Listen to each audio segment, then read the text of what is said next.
Hey, welcome back to the Black Brain Trust. This is episode 174. I'm here with my co-facilitators, Lionel and DE. Hello, hello. How's everyone doing today? How you doing today, Mike? I'm good, brother. Yourself? I'm good. How you doing, DE? Pretty good. Had a great day. How you doing, Mike?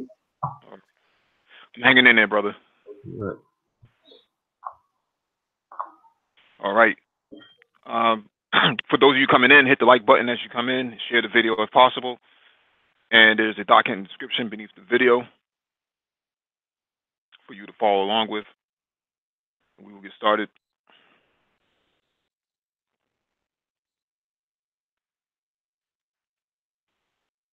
All right, so first item on the docket is from FoxNews.com. University of Kansas to offer angry white male studies course. University of Kansas students will soon be able to study the rise of the angry white male. The college course called Angry White Male Studies will dive into the deeper sources of this emotional state while evaluating recent manifestations of male anger in the United States and Britain since the 1950s. The course catalog description states employing interdisciplinary perspectives, this course examines how both dominant and subordinate masculinities are represented and experienced in cultures undergoing periods of rapid change connected to modernity as well as to rights-based movements of women, people of color, and others. Although the class can be taken for credit and is being offered in the fall, one Kansas lawmaker is not amused. Representative Ron Estes, a Republican who wrote on Twitter that this course divides the students' population and wondered why the University of Kansas did not offer a class to unite people and empower women. Some students said any discussions from the course could be beneficial. Creating dialogue, which is something that we need to have. Dialogue is important. Junior Wallace Denby told WFLA. Um, DE, what's your take on this?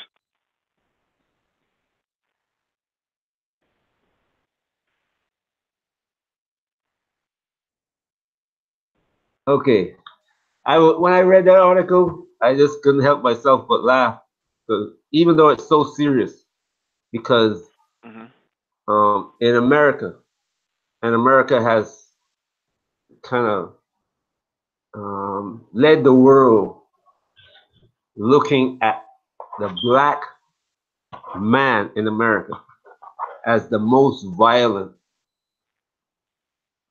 But why would they be talking about violence when it comes to Caucasian white people? And if the reality, if the facts come out, we will see a change. So I'm not sure if people are going to want this class to be taught the way it should be taught, first of all, because now it might go, instead of talking about violence among whites, it might go to a woman's study class. This might be, and one of the things I noticed about it is that you got to take a prerequisite of women's studies to get into the class.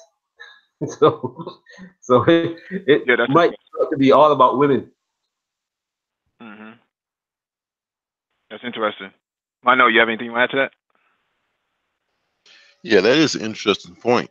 Um, it does give cause to think: is this part of a women's something where even if even if a white male wants to take this class, he has to then go through the fire of women's rights. So it's funny in that aspect.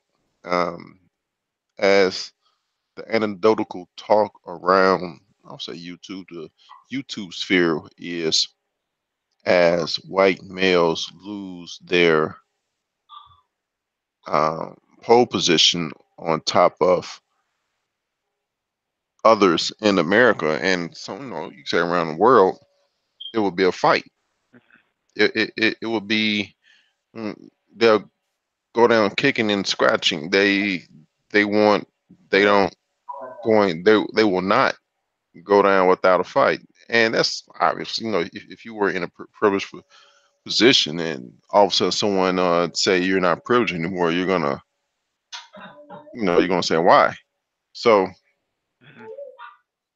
this course seems like it's poignant right now because of what's going on in the world.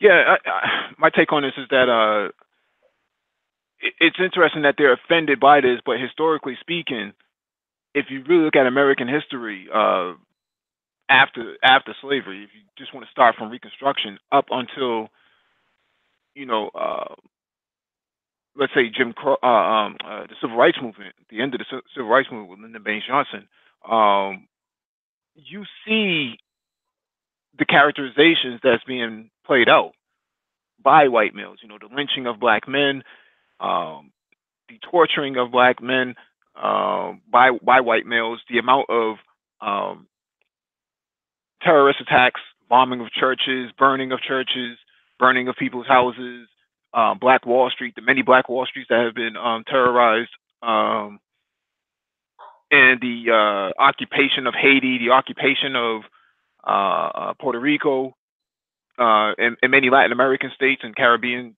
states. It's one of those things where you're like, how can you even question this? The evidence is clearly there.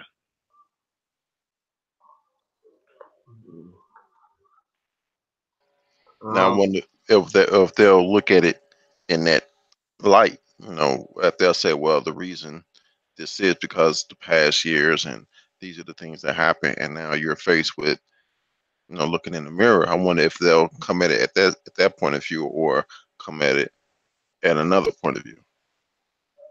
Mm-hmm. Well, that could be part too, you know. The other thing is NATO. NATO has been growing, and if I don't know if you guys noticed that a lot of the white women YouTubers have castigated it because it's telling men not to get married to them, and they've been on the attack over what, from what I'm seeing for the last about year or so, they've been on the attack against MGTOW, trying to find a way how to bring it down. And this might be one of those end-run attacks also. So, but this is much different to what the class is saying from my point of view. Right. I mean, it'll be interesting to see what happens. We'll probably keep monitoring this throughout the year. So, all right, this next one is from thehill.com. Ilhan Omar, Stephen Miller is a white nationalist. Representative Ilhan Omar said Monday that White House senior advisor Stephen Miller is a white nationalist and called it an outrage that he has influence in the Trump administration. Stephen Miller is a white nationalist. The fact that he still has influence on policy and political appointments is an outrage, Omar tweeted. Omar's tweet linked to a Splinter story noting a CNN report that Miller lobbied President Trump to withdraw his nomination of Ron Vitello to lead Immigration and Customs Enforcement. Miller reportedly said he didn't support the appointment because Vitello, who was named acting head of ICE last year, wasn't fully in favor of shuttering the border. Trump previously nominated Vitello, but the White House on Friday sent paperwork to Congress withdrawing the nomination. Trump told reporters that he was going in a tougher direction. We're going in a little different direction, Trump said Friday. Ron's a good man, but we're going in the tougher direction. How much tougher can this guy get? Lionel, you have any thoughts on this? Or D? DE, you have any thoughts on this? Oh, my bad. Yeah, it's interesting that she's saying this, and what's her name? Candace Owens. Yeah, was saying that this don't exist. But it's interesting that she's saying it because she calling like it is. She's not holding back. She's not holding her tongue. So this is interesting.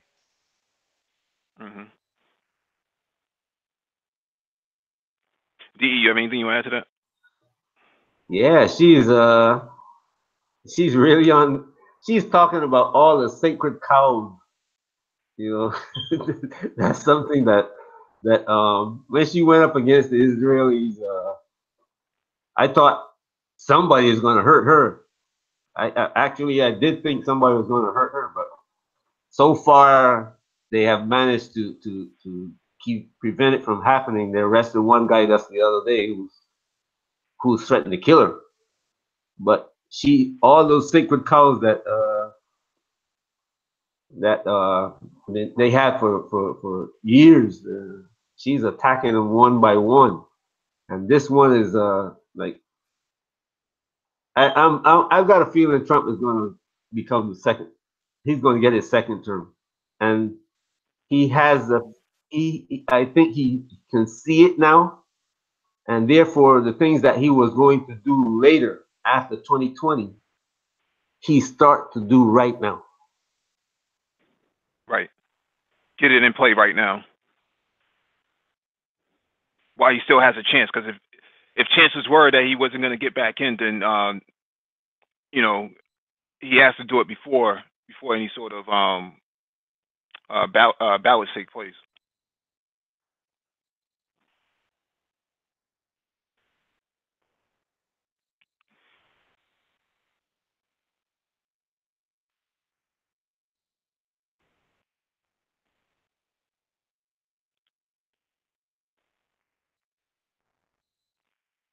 All right, let me get to this next one. This one is from the MiamiHerald.com. Trump administration tries to stop the transport of Venezuelan oil to Cuba. The Trump administration is trying to make it harder for Nicolas Maduro to send oil to Cuba. The Treasury Department on Friday announced sanctions against 2 shipping companies and 1 vessel for transporting oil between Venezuela and Cuba, as the United States has declared that Venezuela's oil resources belong to Juan Guaido's interim government and not Maduro. An additional 34 vessels owned by Fedisa, Venezuela's state-run oil company, were also identified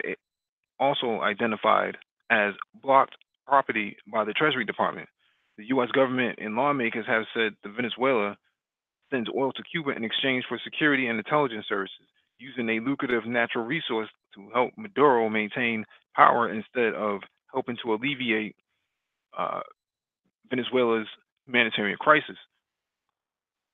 Cuba has been an underlying force fueling Venezuela's descent into crisis. Treasury is taking action against vessels and entities transporting oil, providing a lifeline to keep the illegitimate Maduro regime afloat. Treasury Secretary Stephen Mnuchin said in a statement, Cuba continues to profit from and prop up the illegitimate Maduro regime through oil for repression schemes as they attempt to keep Maduro in power. The United States remains committed to a transition to democracy in Venezuela and to holding the Cuban regime accountable for direct involvement in Venezuela's demise. The 2 companies who were sanctioned are the owner and operator of a crude oil tanker named Despina Adriana, which the Treasury Department said delivered oil from Venezuela to Cuba in February and March. The companies are the Liberia-based owner Belito Bay Shipping and Greek operator Proper in Management. The Treasury Department also listed names of the 34 Fedisa-owned vessels that are part of the ongoing exchange of oil between Venezuela and Cuba. The sanctions come a day before planned protests by Guaido supporters in Venezuela. POTUS is taking action against a vital source of the Maduro regime's wealth, Vice President Mike Pence tweeted. Venezuela's oil belongs to the Venezuelan people. I find this interesting that they say all this, right? This idea that it belongs to Juan Guaido. If Juan Guaido had so much power, how come the Venezuelan foreign minister doesn't even doesn't answer to him? How come the armed forces aren't answering to this guy? What is who in Venezuela, from an agency standpoint, is answering to the interim president that they claim is in power? If it's such a regime.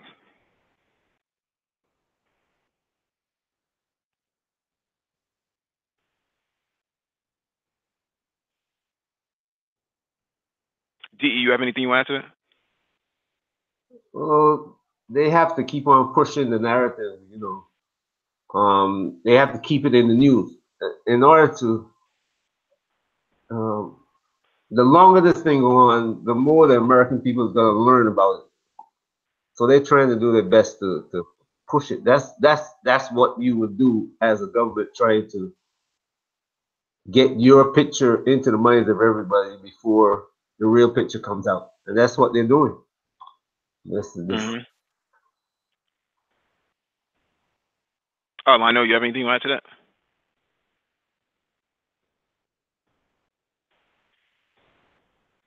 I think Lionel's away. So yeah, like Christopher Clipper is saying, he doesn't have the masses of the population of Venezuela and the officer corps. That's very true. That's my point. Like, he doesn't really have any agencies within government to back him up. The Venezuelan foreign minister isn't even listening to him.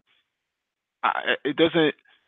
This can only go so far before they actually arrest this guy and incarcerate him for for sedition. In cahoots with outside powers to overthrow the legitimacy of the Venezuelan government.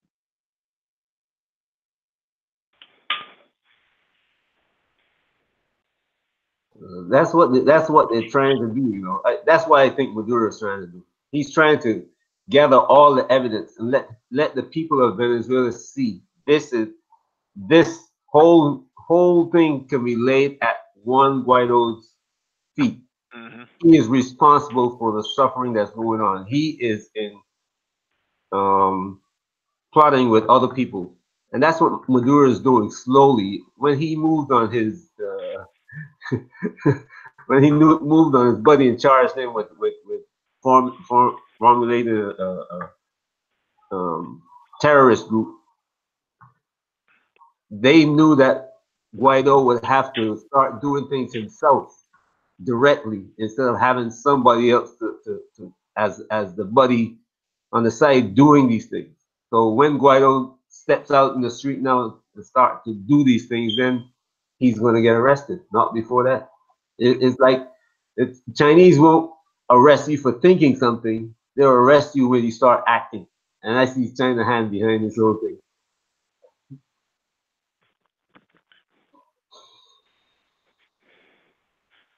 All right, let me get to the next one.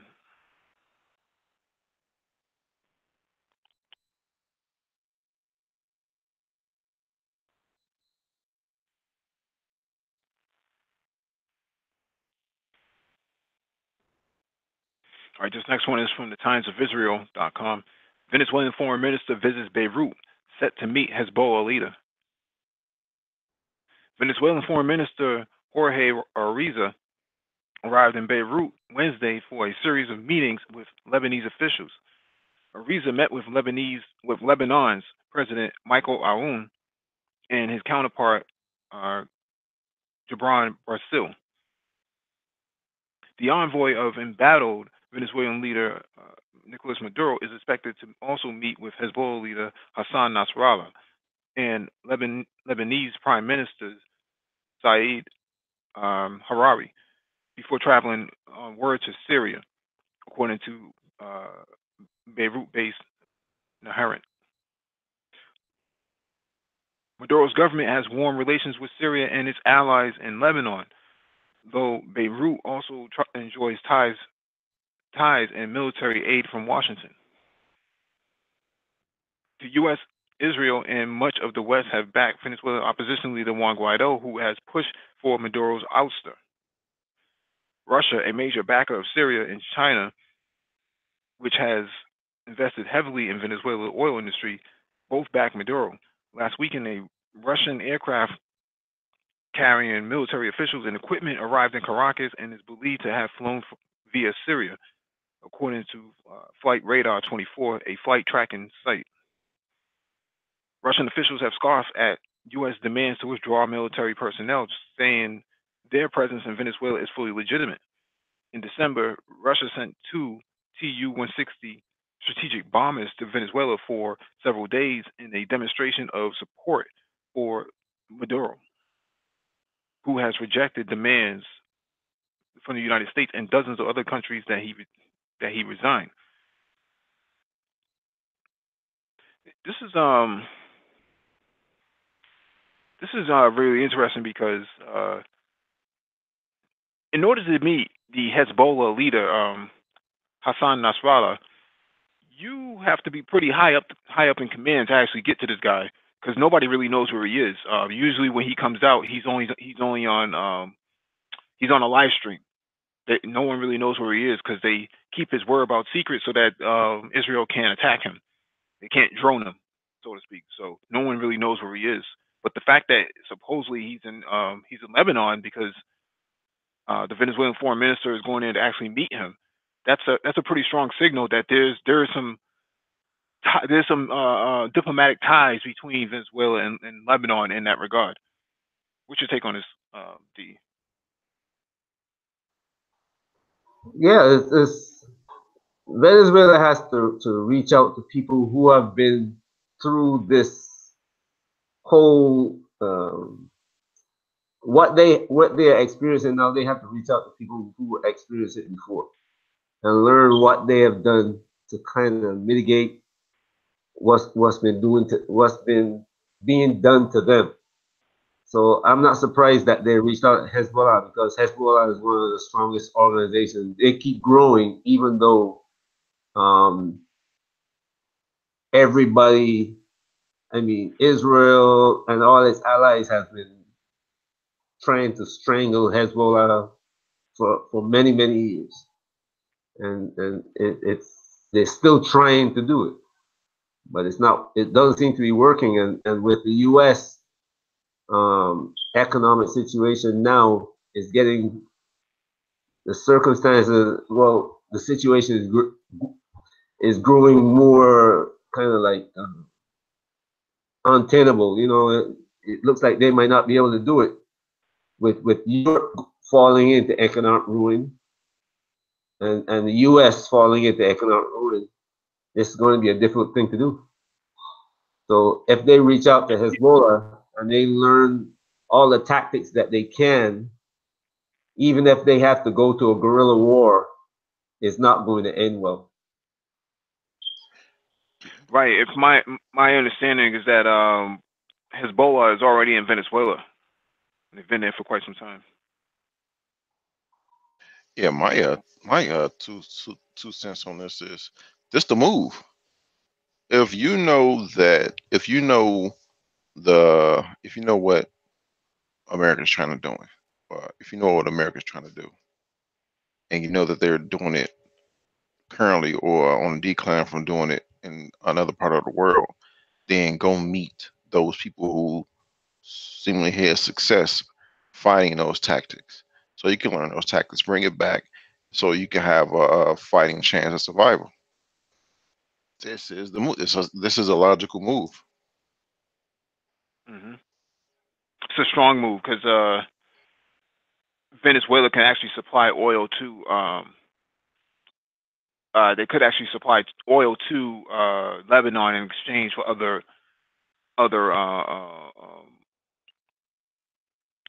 benefits. Yeah, resources of knowledge. Geopolitically speaking.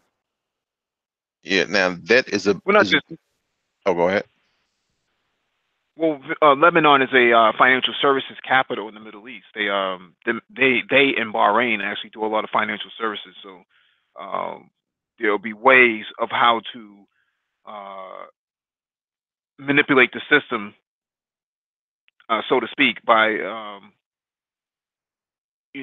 coming up with new financial services for Venezuela, because Venezuela badly needs it because of the sanctions. Now that mutually beneficial I'll say partnership, for lack of a better term, that benefits both parties. One parties get one party get pertinent intellectual knowledge, and the other party gets a resource that America wants. Right. Yeah, one of the things that people see in Venezuela is that they have oil, but Venezuela is very rich in gold and other what do you call those things though? What they make, like jewelry, the jungles. They make that. Yeah, There's a lot of diamonds down there. Emeralds, and such, all throughout the jungle across South America, even all the way to Guyana. You know, so and Lebanese are into the gem trade in a big way. Lebanese are, and the Russians are. So Venezuela doesn't only have oil; it has more than oil. Yeah, they have quite a few resources. Oil is their biggest natural resource, but there are definitely they definitely have other diversity in their portfolio. We only know oil because that's what the United States talks about. But if you really do your research, they definitely have other resources that are pretty diverse.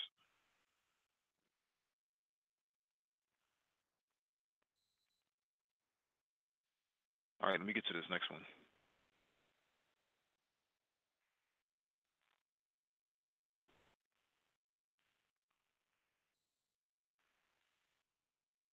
All right, this one is from foreignpolicy.com.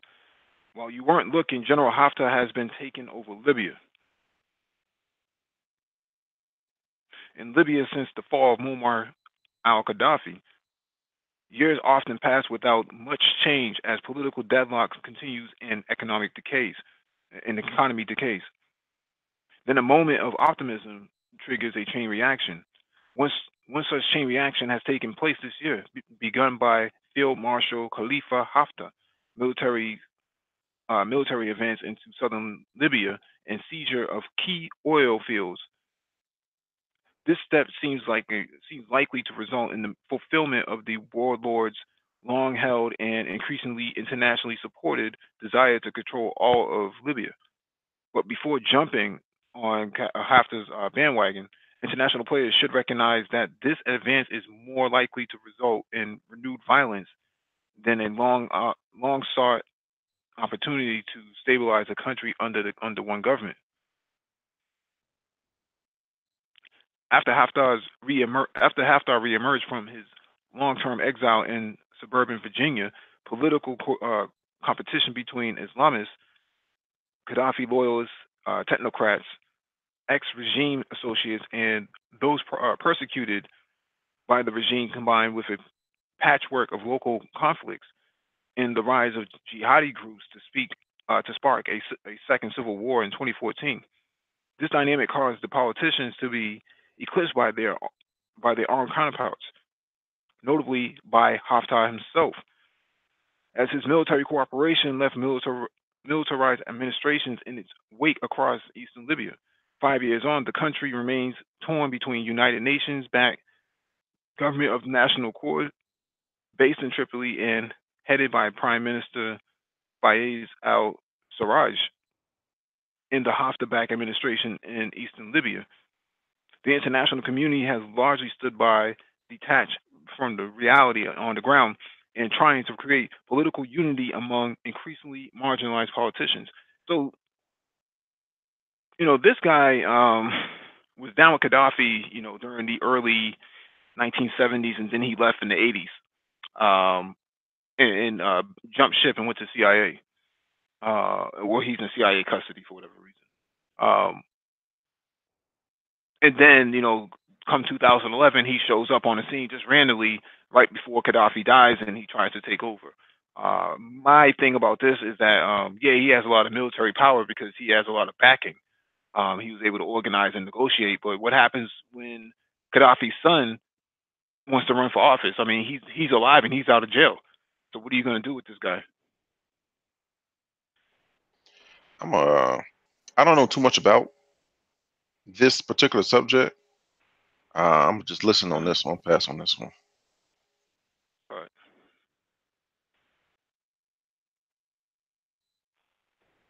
You have anything to add to this, DE? Once the CIA, always CIA. I heard that story from the time I was in the military, and I keep hearing the story even today. You don't get out of the CIA until you die. Even your family is in the CIA. When your children apply for the CIA, they get first choice. So I can't say that he is still CIA. I mean that he made them promises, but you never know. But I know he had to make a lot of tribal leaders across Libya promises. Otherwise, he would not be in charge of 75% of Libya today. So he's going to have to do what Gaddafi did before they took out Gaddafi. If he fulfilled the promises, and instead of letting the money be stolen, that the money be used to rebuild the tribal areas, then he's going to be in charge for a long time, like Gaddafi did, like Gaddafi ruled, because it was only the promises that the Europeans and America made to the current leaders in Tripoli that they went through this. They promised them that Gaddafi won't be in charge of all the money, that they can take over and all that. They came back from wherever they were in England, Europe, to run the country. They've been run the country into the ground. So now this one guy gonna come and reunite the country, and all the promises he make, he has to fulfill. Otherwise, they're gonna take him out. Well, he also has a bundle of money, or at least a duffel bag of money that he's using to pay off a lot of the tribal leaders. That was the difference between he and Muammar Gaddafi, is that Gaddafi had the wisdom, but he didn't have, he didn't have the brute force. He didn't need to rule with an iron fist like that. It's my understanding. He had a lot of finesse. Yeah, Gaddafi gave the tribal leaders the money. Serious. He guaranteed them that their sons and daughters would get free education, free medical care, free housing, free cars, everything that they wanted, they would get. Gaddafi had made them a promise. My mother and father will not live in a house. I will not build them a house until every one of you get a house. Until the day he died, he never owned one. Well, he did have a palace. He did have a couple of palaces. But he had to have his foreign leaders. You gotta have something like that to meet foreign leaders. When you're in charge of a country, you gotta have something like that. Yeah, but he wasn't sleeping in no hut. That was for sure. He definitely slept in. He definitely slept in the palace. But I get your point, because he did say that. But he didn't. His charisma is different than Haftar. Haftar doesn't have that charisma. Haftar has to actually use physical force, brute force, to actually get his way through Libya, because a lot of these other tribes were not feeling Haftar's return. That was part of the problem. See, had Haftar been there since day one, then that would be one thing. But everybody knows he bailed out and where he came from. They were expecting that Gaddafi's son would actually take the reins, and I haven't heard anything since he's come out of jail. Keep in mind that his son is he has a PhD in economics from the London School of Economics. So he's a very intelligent person. He was the one behind the Go Back Dinar. Right. And he was actually talking cryptos before the invasion.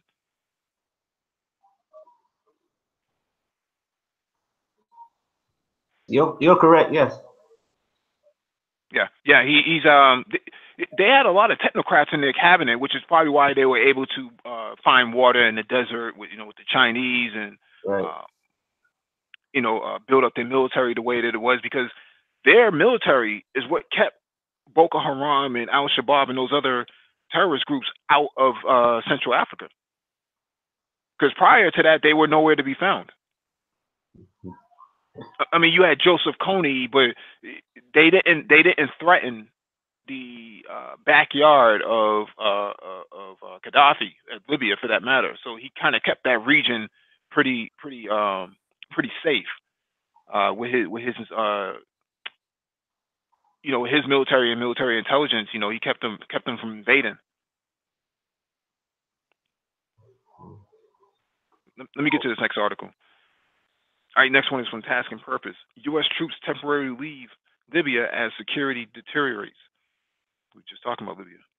The U.S. forces in Libya are temporarily leaving as the security situation on the ground has grown increasingly complex and unpredictable. The head of U.S. Africa Command, Marine Corps General Thomas Waldheiser, said in a statement on Sunday. Waldheiser didn't specify where the troops were relocating or for how long. Forces loyal to General Khalifa Haftar have been fighting with the United Nations-backed government over the last few days, the Washington Post reports, as Haftar advanced on Tripoli, the country's financial hub. On Sunday morning, the warring factions had begun attacking from the air using small and primitive air forces at their command. AFRICOM said in a statement that the U.S. mission in Libya focuses on counterterrorism activities, diplomatic missions, and more. The U.S. African Command remains committed to secure and stable Libya, which contributes to regional security, the statement reads. U.S. African Command will continue to monitor conditions on the ground in Libya and assess the feasibility for renewed U.S. military presence as appropriate.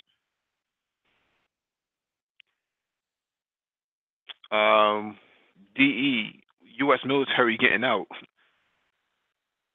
What's your take on it? That's the only option unless they bring back Al Qaeda and ISIS.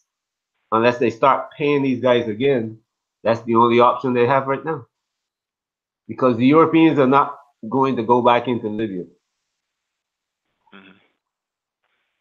NATO can't go back into Libya because they already left Afghanistan and Syria. They're not going to go back again. Yeah, they don't have the stomach to actually deal with it. Now, the article said they're temporarily leaving. Of course, temporarily means they'll come back at a later time. But if they do come back at a later time, what will be the ideal situation for them to come back? Well, they have assets inside. They have assets inside Libya, so they're probably trying to secure that. Probably trying to secure the bag. They want the capital for the most part.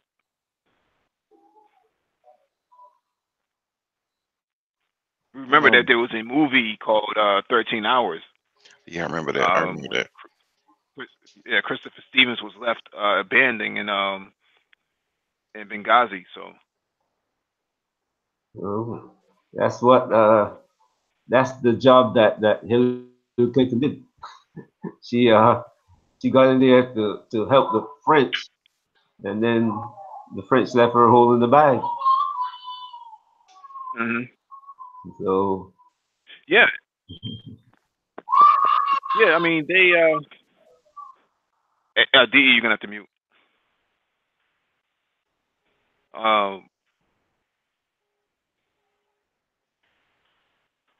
Yeah, I was saying that Hillary Clinton, she,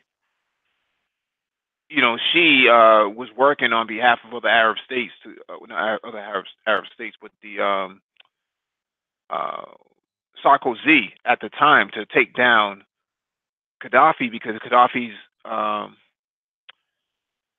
Gaddafi's a golden dinar, which is supposed to bring one currency to Africa based on a gold-backed coin or gold-backed dollar, or I should say gold-backed currency, was going to disrupt French French capitalism in Africa, and in doing so would collapse France's economy overnight, and they weren't going to take that.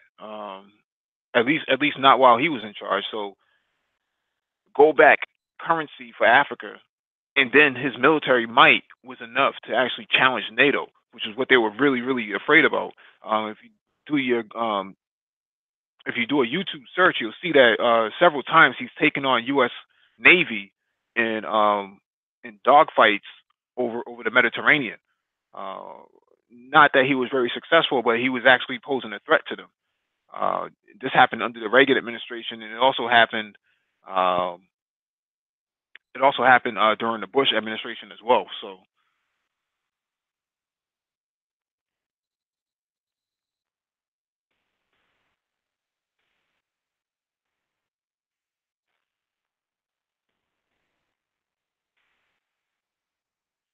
right, let me get to the next article.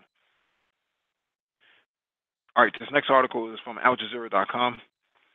U.S. to label Iran's Revolutionary Guard Corps a terrorist group.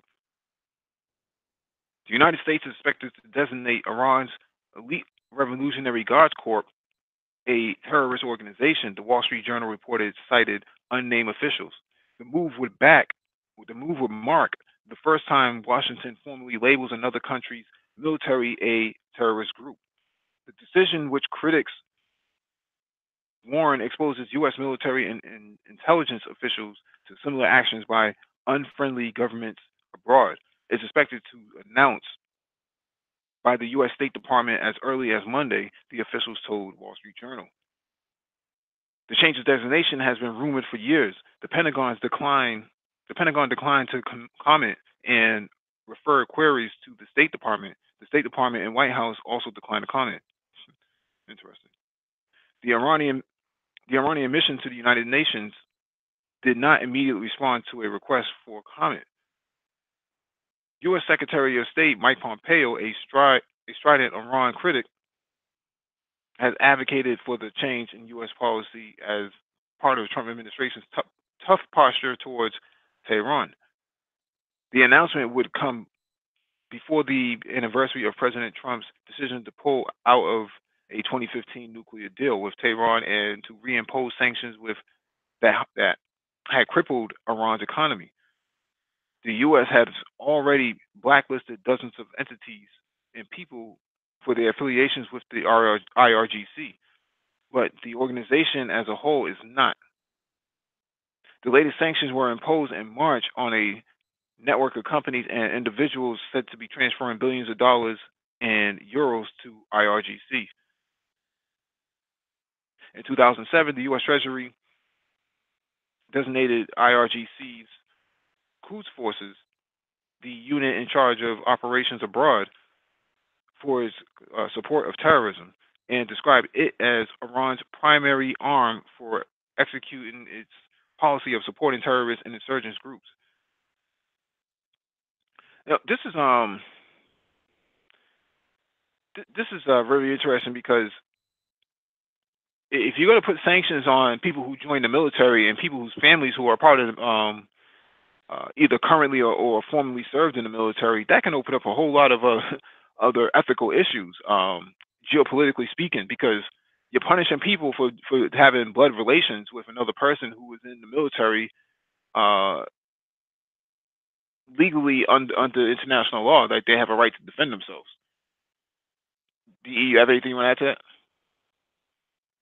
Well, the United States has never honored that code unless the people who they're talking about is fighting alongside them. That's we have always been like that. You know, we've always like when the the Venezuelan government was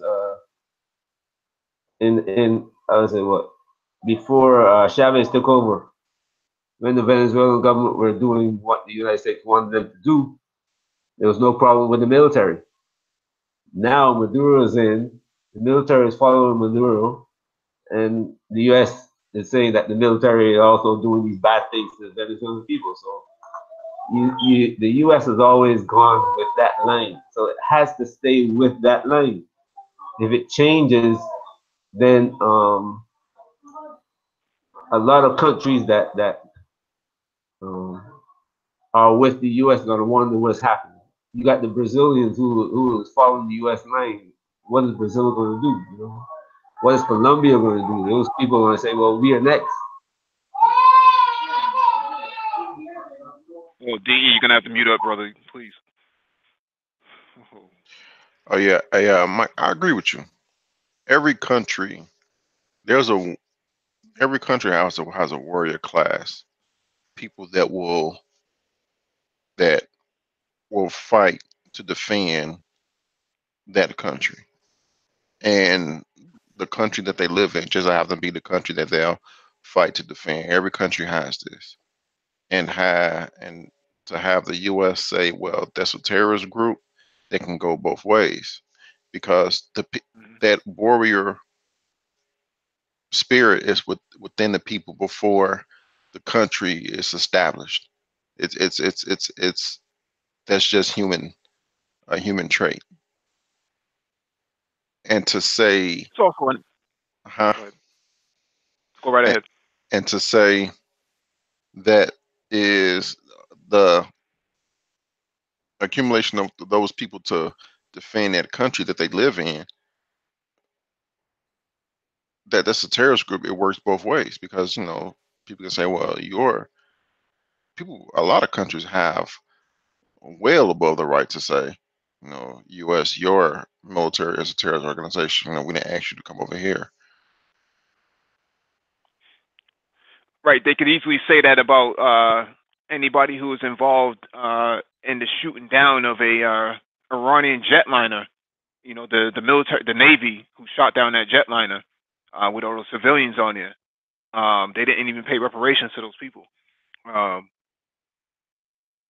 that's very interesting. So, if you're gonna, where does it stop? Right? It's one of those things where anybody can now start designating, Navy SEALs and many other U.S. military, whether they're in the United States or they're in Okinawa or they're in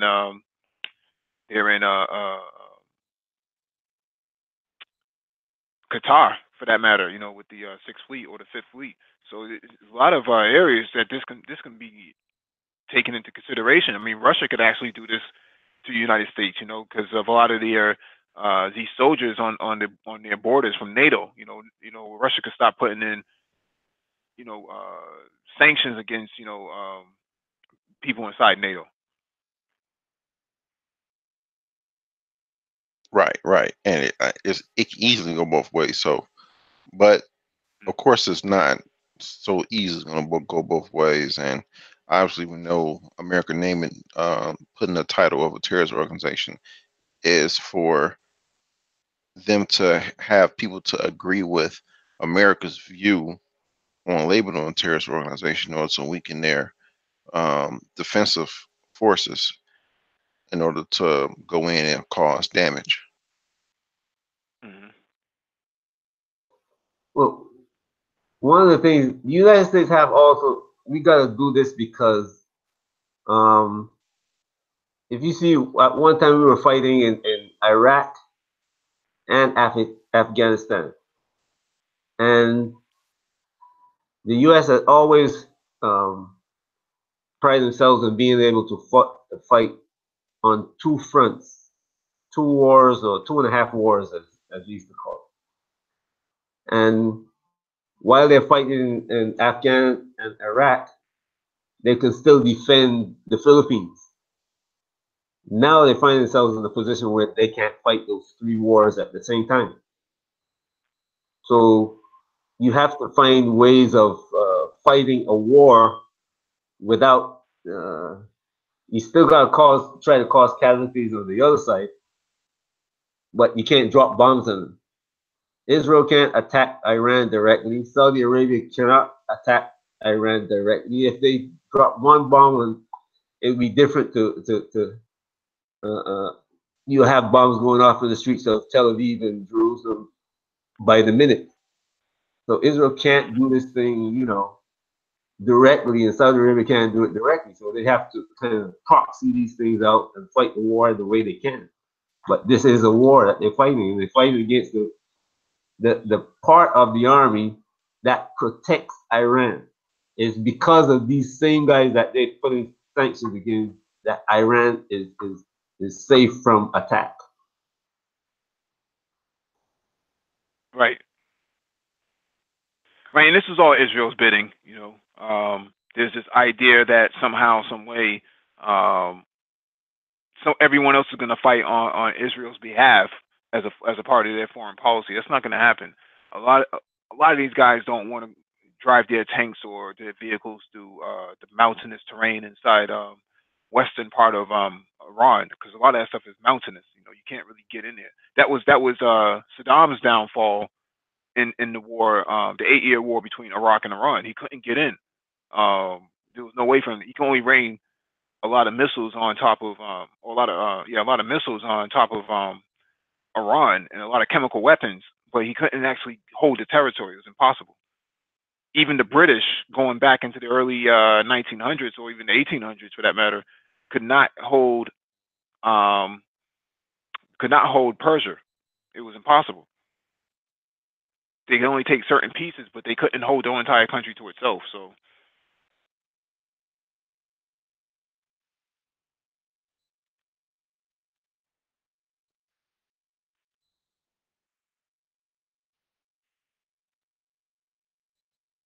all right, let me get to this next article.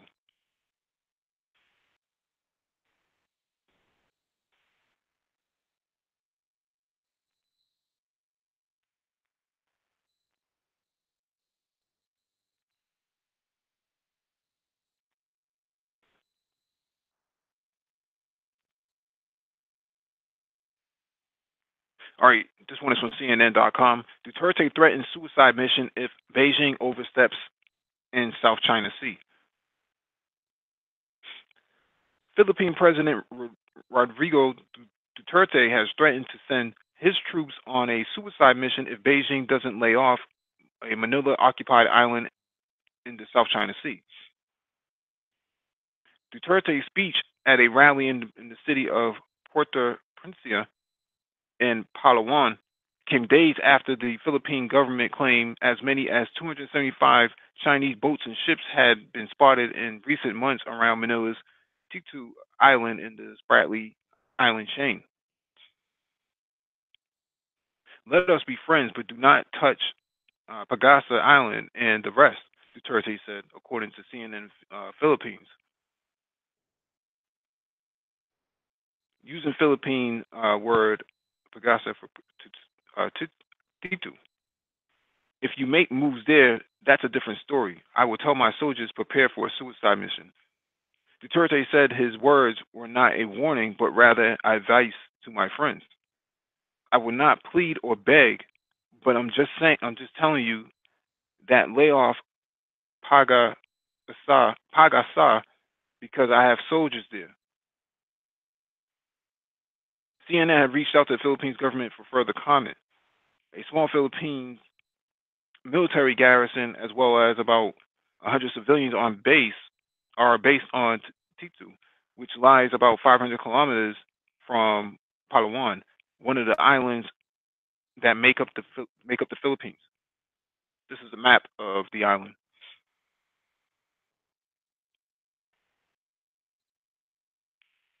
Tensions have risen since the start of 2019 at the South China Sea, in the South China Sea, one of the world's most disputed regions and important shipping lane.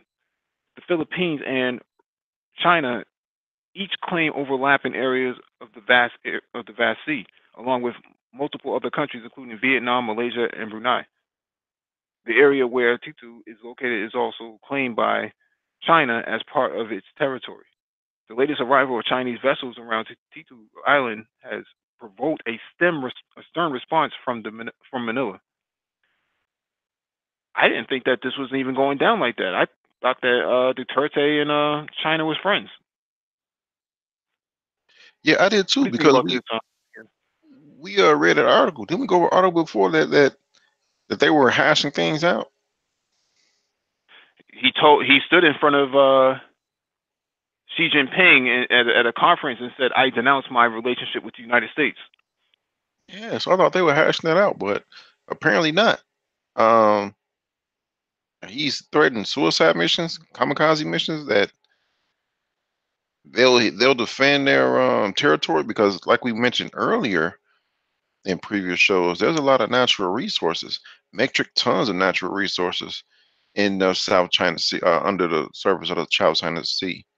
And China is building those islands up, putting military equipment and vessels on it, so close to the Philippine border, sea border.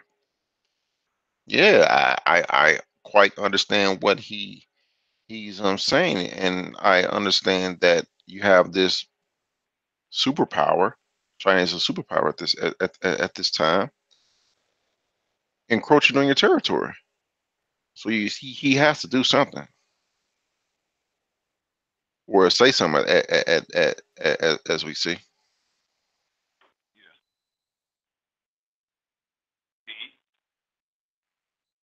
Oh, like you said, Linnell said, right. He has to do something. If you, I don't know, you look at the map, you will see the distance between those islands and the Philippines, and the distance between the islands and China. There's it. I find it's almost like the United States setting up, building an island like 100 miles off the coast of where is that now? Nigeria, and says that U.S. waters extend that far out across the Atlantic. That's what China has done.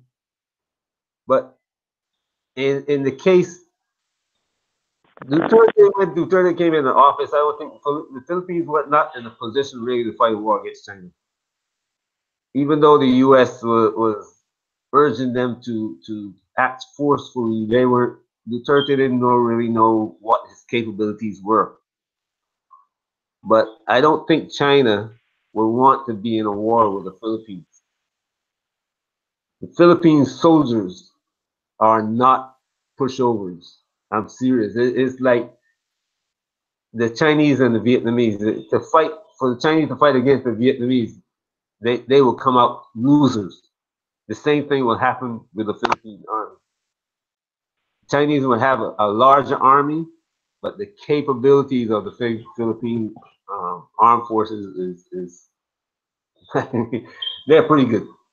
So I wouldn't want the war to start, because China would be exposing itself to how it can be defeated, how it can be defeated in a war with a country the size of the Philippines. So I don't think China will want a war. I think it might be best for China to just leave those islands alone, and then, if anything, develop them with the Philippines so that they get a benefit, and the Philippines get to keep those islands as part of their country. It politically it makes sense for Mr. Z to to work with Duterte. Yeah. See, I think that the Philippines doesn't have the sealift capabilities to take on China, anyways. You might be able to hold them out for about 30 days or 90 days at best, but you're not gonna overwhelm the Chinese for that matter. So, what I'm guesstimating here is that China has a lot more financial leverage than the Philippines does, and unless he can get into Trump's good graces, to get some cheap military hardware, such as a Patriot missile system or PAC-3, capabilities, or even for that matter, may negotiate the THAAD system in the Philippines. That could be a real strategic move for the Philippines, but could really piss off China.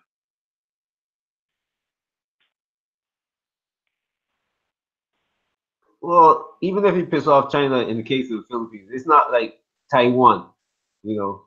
And even Taiwan, I hate to see China try to go into Taiwan. It might sound like a good idea to the leaders in Beijing, but it won't be a good idea. Mhm. All right, this next one is from CNN.com. Russian warships arrive in the Philippines amid rising South China Sea tensions. Two Russian destroyers and a tanker have docked in the Philippines for a goodwill visit amid escalating tensions in the disputed South China Sea. The destroyers, Admiral Tributes and Vinograd, classified as large anti-submarine ships, docked in Manila early Monday along with the Admiral Irkut, a large sea tanker, according to the Philippine news agency. It's the second time this year Russian vessels have docked in the Philippines. In early January, three Russian naval ships docked in the Philippine capital for what was described as a visit to further enhance and sustain the promotion of peace, stability, and maritime cooperation. The most recent arrival comes just months before the two countries are due to sign a naval cooperation agreement, likely in July, which will reportedly involve more joint training exercises and reciprocal port visits. Russia and China have also been moving closer together in recent years, conducting joint military drills and signing economic deals, with both sides claiming relations are at their best level in history. Monday's Russia visit also comes amid annual Balatan joint exercises between the Philippines and U.S., which finished April 12th.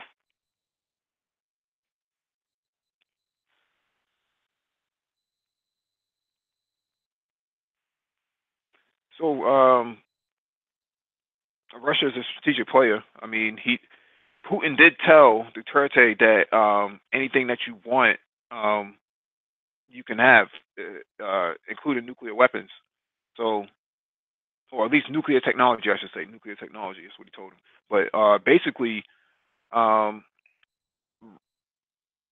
Russia is going to be the mediator here in between China and the Philippines and Vietnam as well. I heard recent times that Vietnam has been in negotiations with Russia to open up a naval port outside of Hanoi.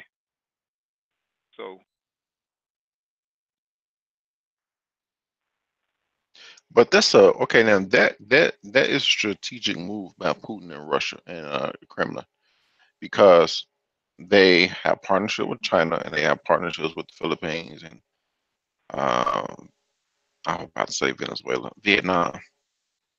Obviously, in that situation, you do not want to choose one or the other because you're showing at that point you'd be showing favoritism, and the other two countries who will not be chosen will feel as if you favor that country over us, and on top of that, whatever you promise us is therefore not as strong as what you promised that country, and then that country will be seen in the eyes of those other two countries as being more powerful. So that can kick off a lot of stuff, a lot of unnecessary strife in that region of the world. So what Putin is doing is, like you said, being the mediator and saying, "Hey, we Russia value our partnerships with each one of you equally. How can we help you three all come to a middle ground?" So that what they're doing is a strategic move that's in the right direction. mhm. Yep, Linnell hit the nail on the head, bro.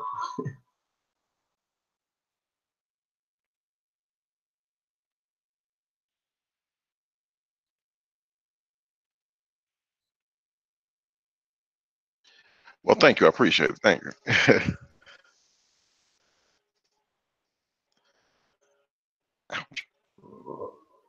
That if you were Putin, wouldn't you make that move? Because now you have the U.S. Kind of being sidelined, not totally, because they're still, they're still in the Philippines, but now you're giving advice rather than the U.S. running the whole show. That's the way it is. That's a good point. That's a good point.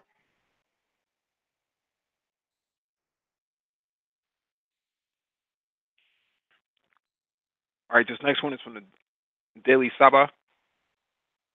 President Erdogan, Putin look to boost Turkey-Russia cooperation at Moscow meeting.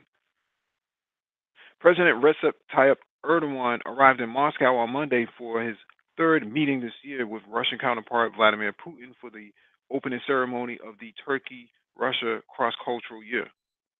Opening the second part of the talks in Moscow, with the participation of bilateral delegations, Putin said the two leaders agreed to further strengthen cooperation in the spirit of advanced, multifaceted partnership.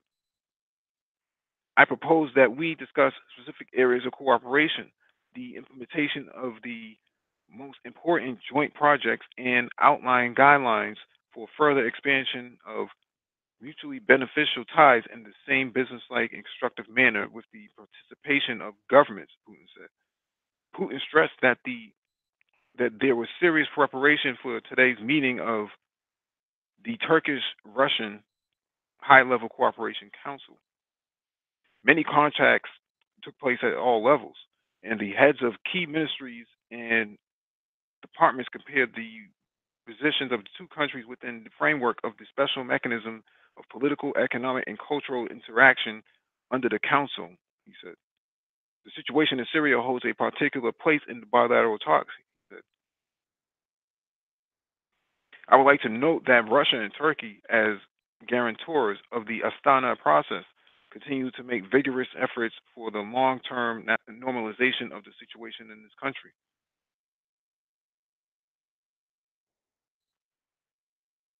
I believe their expansion of the trade would be helped by lifting restrictions in this area. The diversification of the product range, the launch of a new joint projects in industry, agriculture, and information technology. Erdogan said the two countries aim to further boost trade volume to around $100 billion. Putin and Russia Turkish cooperation in the energy sector has acquired a truly strategic character. The S-400 missile system is the biggest deal on the table. They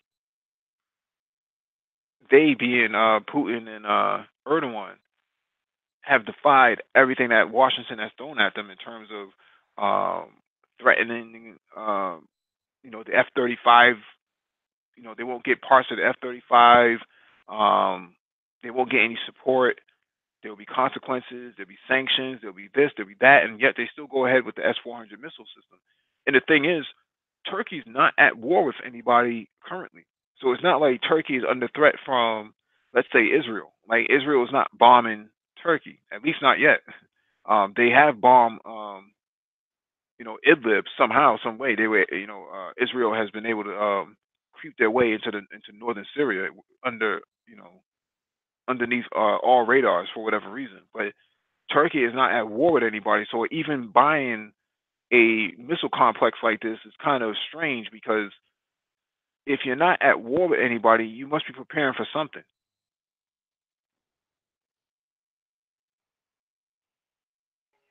Ding, ding, ding. Yeah, you hit it. That's the. If you're not at war with anyone, you must be preparing for something. Right. Yeah. Does the letters EU mean anything to you guys? Like they're extending the olive branch. From what I read a couple of hours earlier, they're thinking about giving the British a whole year to decide whether or not they want to stay in the EU. So Turkey is looking at EU and saying, "Hey, what's going to happen to us when the EU falls apart?" I'd be looking at the long term. And right now they're saying, well, if the EU fall apart, um, what's left, you know? And America is trying to keep that circle around Russia. And if Turkey comes out, there's a hole there because the Greeks can't do anything about the Russians. I mean, the Russians will run over the Greeks in no time. But Turkey's got a good army, and Americans got to try to keep Turkey in line. And the only way they can do it is by threatening now. For the time being, is threatening. You know, we're gonna take away the toys.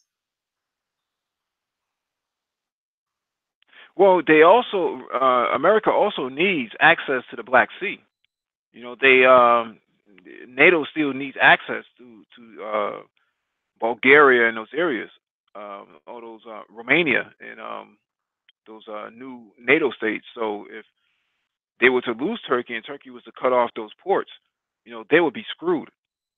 So it's in U.S. best interest to actually play ball with Turkey, as they still need access to the new Ukrainian naval base that they're building. If Turkey cuts them off, that can spend that can spell a whole war just against Turkey itself. I mean, they probably won't go into a conventional war because Turkey would probably destroy any sort of semblance of the United States going in there because the water around Turkey is pretty shallow and their warships are too big to go in there. Um, so they would have to use rafts and things like that. Ribs. I think that's what they call it in the Navy. They would need to use ribs to actually scramble their way to the beachhead on the western part of Turkey, and they would get annihilated going in because Turkey is pretty dug in. They're pretty well dug in. Plus, there's a lot of mountainous terrain in the western part of Turkey. A lot of that stuff isn't occupied anyways. At least, but not by people. It's not civilian occupied. So a lot of forests, a lot of mountainous terrain, not enough for you can't get any tanks through there. You have to go on foot all the way back into the capital. So they would be screwed going in. The only way for them to get in would to be to come through Syria, and then they're not going to get through Syria.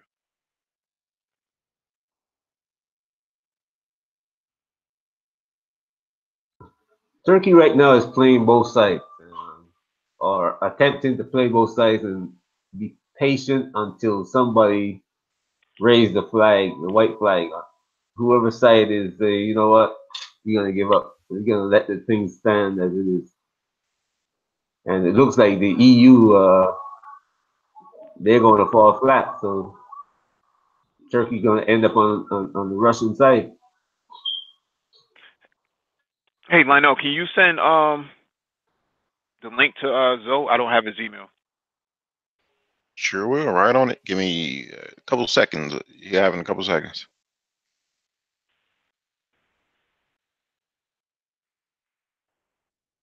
Germany, Mike, Germany seems to have the same problem. That British lead the EU. Germany is going to be carrying the weight. So what is Germany going to do? Mhm. Well, they don't really need the European. Well, it, so Turkey does about 5 to 8 billion dollars in trade between the United States and Turkey itself. Between Turkey and the European Union, they do about $80 billion in trade. And between Russia and Turkey, they do about 20 to $25 billion in trade. They really don't need the United States in that regard. And they don't really need the European Union either because they have their own sort of uh, obscure economy that that is not. It's tied in with Europe, but it's not. It's not beneficial for them to be in the union either. They're already a part of the EEU, which I think is the Eurasian Economic Union with Russia and China.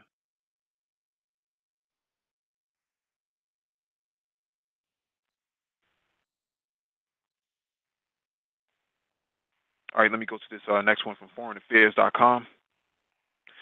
Are Russia and China really forming an alliance? The evidence is less impressive. In March of 1969, Chinese troops ambushed and killed a Soviet border patrol on an island near the Chinese-Russian border. Fighting on and near the island lasted for months and ended with hundreds of casualties. 50 years later, the ferocity of the skirmish between Mao Zedong's China and Leonid Brezhnev's Soviet Union seemed to belong to a very distant past. So distant, indeed, that many foreign policy experts are convinced that an anti-U.S. alliance between the two countries is emerging. Yet, even half a century on, such an assessment stretches the evidence beyond what it can bear.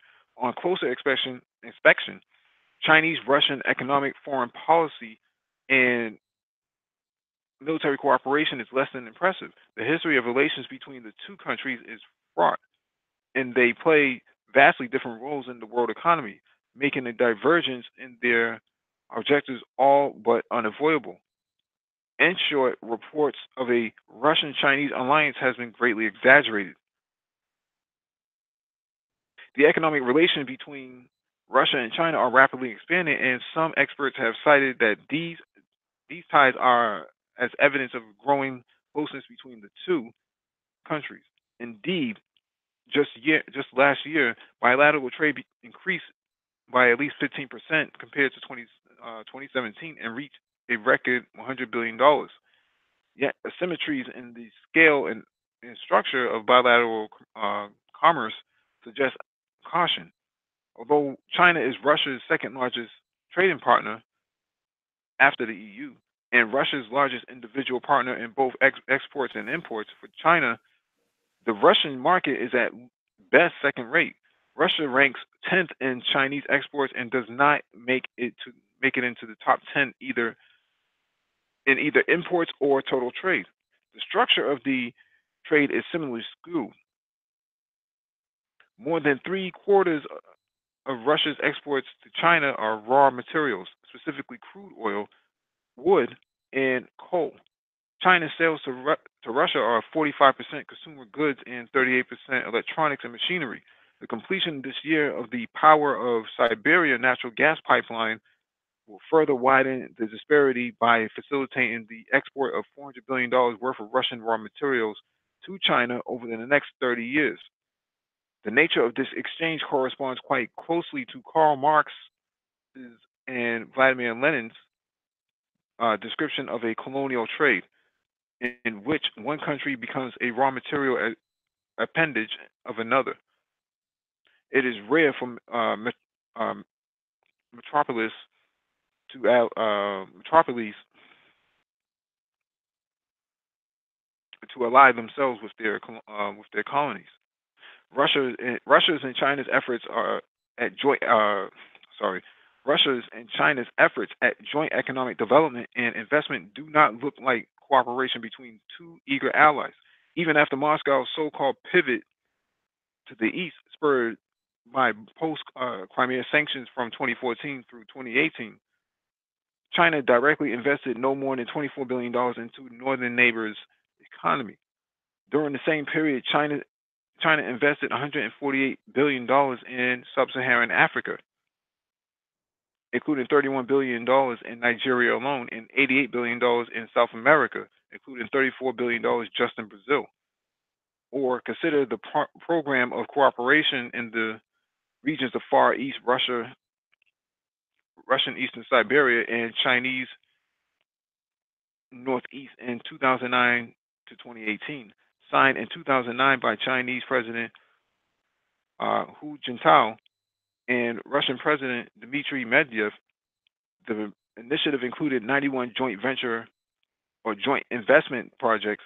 6 years into the program, China has financed only 11 of these, which the rest were delayed. In the words of Carnegie Moscow Center's Ivan Zuneko, by bureaucratic hassles. This is a really good article if for those of you who want to read it. You should actually read it. It's actually gives you a different perspective on what's going on. My personal take on this is that Russia is only weak right now financially. Russia is only weak right now financially because of the sanctions. But once Russia comes up with a new financial mechanism for commerce, it's going to be a different ball game if they can make it that far, because they're only about 9 months out from their new blockchain solution for alternative to the SWIFT system. So once they bring that online, it's going to be a whole new ball game for Russia in the e-commerce space.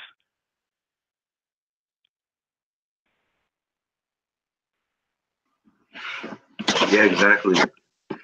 Oh, good evening, gentlemen. Hey, what's going on, bro? What's going on? Yeah, everything's good, bro. So the way I see it, the alliance between Russia and China is that I think the main tenet is that they've learned their lesson from the Sino Soviet split that happened in the 70s, and they saw what happened. What happened was the United States came out on top, so they do not want to repeat that again. I think another key thing too is that Russia and China need each other economically, because China has an insatiable appetite for oil and natural gas. Russia has that. China has a lot of cash. Russia needs that. And also China wants some advanced Russian weaponry. So there's that. So they have economic and military ties with each other because they need each other. And also they both are basically united to oppose the Western powers, as they see it as encroaching into their territories, as we see what's going on with expansion of NATO in Europe, or the South China Sea fiasco. So with all of these interesting situations going on, that explains why Russia and China are getting close. And that new SWIFT system that Russia's going to bring, which is using blockchain, if that goes through, that's going to be real interesting, because we must remember that the United States uses SWIFT to be able to inflict sanctions or whatever on any country that they want. If Russia comes up with an alternative, that would really put a dent on the SWIFT system, and also the United States reserve currency. But I was gonna ask you a question, Mike, regarding the Russian SWIFT system. Is other countries going to be on board, or as of right now, just going to be Russia and China that's going to get involved with it? Well, not so much China, but more about Russia itself, right? So Russia has the necessity to actually create it for themselves, because in order to ship oil and other agricultural goods, because Russia is actually the strongest country when it comes to natural non-GMO agriculture, right? So they're going to need to sell that stuff to people who are willing to pay a pretty penny for non-GMO products. How do you ship your goods out? How do you, how does another country do business? Well, Russia is going to set up the mechanism for them. They don't actually have to set up anything on their end. Russia will set it up for them. So it's just a matter of actually firing up a data center and connecting those computers to Russia's blockchain network. Their SPF is actually based on Ethereum. Well, interesting. So I guess with that, so it's basically a system in order for them to basically sell their goods and try to, I guess, like overpass the to go over the SWIFT system. Because I was wondering if countries like Iran, like Venezuela, China, like countries that are already, or maybe even Turkey, countries that the U.S. threatened to sanction or has already sanctioned, could they use this as a, like, could they be on use Russia's, I guess, new SWIFT system as another way for trade? Well, yeah, you have to keep in mind that it won't take much to get something like this up and going. Because once Russia sets up the parameters and puts all the the necessary security mechanisms in place, it'll just connect automatically because it's only about identifying your country as a node. Once those countries have been identified, and you start looking at Africa, because Russia is also in Africa setting up this same exact blockchain system. There's been all types of talks about getting Zimbabwe online and getting Egypt online. I think Egypt has been talking about a crypto-backed system, a crypto-backed Cairo dollar. I think that's what they call it. I forget the exact the crypto Cairo pound or something like that. But basically, there's a large portion of African clients to the Russian state that wants to do business, including the rest of the Middle East. So Russia has enough nation state clients that can actually it can get on board. Nowhere near what the Soviet Union was, but it will be more of a digital Soviet Union, if that makes any sense. Wow, wow, that's powerful. So I guess, but back to the main point, then this would make Russia and China's relationship even much more stronger. And it's funny that in the West they keep trying to, like, they always write these articles trying to say that, oh, Russia and China, they have different they have different their geopolitics are different. They don't share nothing in common. It's more so wishful thinking. They hope there's a second Russian China split, but it's unlikely to happen, especially we see with the current administration that's very hostile to China, and pretty much has been tough on Russia too. I know the media likes to point that Trump is friendly with Russia, but Trump has put some sanctions against Russia that kind of like that which has pissed them off. So Russia and China joint at the hip.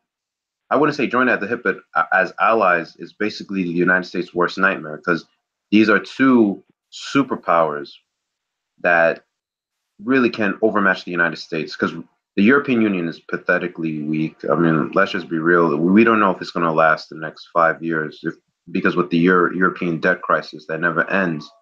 And in Asia, the United States have been trying for so long to create like an Asian NATO or whatever.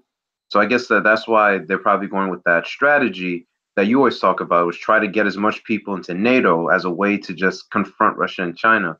Try and get Brazil, try and get South Korea, try and get Israel, because they know that the Russian and Chinese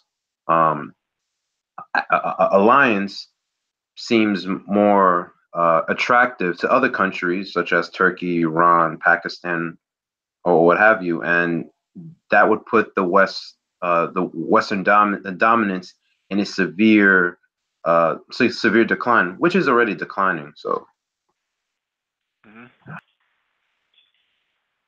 well, one caveat is that Israel would never be able to join NATO, because in order to join NATO, you have to have defined borders. Israel's borders change every single day because they keep illegally occupying Palestinian and Syrian territory and Lebanese territory. So they'll never be able to join, and no one would ever tolerate them. Right, that's very true. Even though Netanyahu says that he would annex the West Bank, but the borders keep changing because more settlements keep going to the West Bank, and there's also talk that they of Greater Israel to move into Jordan and Also, the Golden Heights fiasco. So yeah, so you're right about that one. Mhm.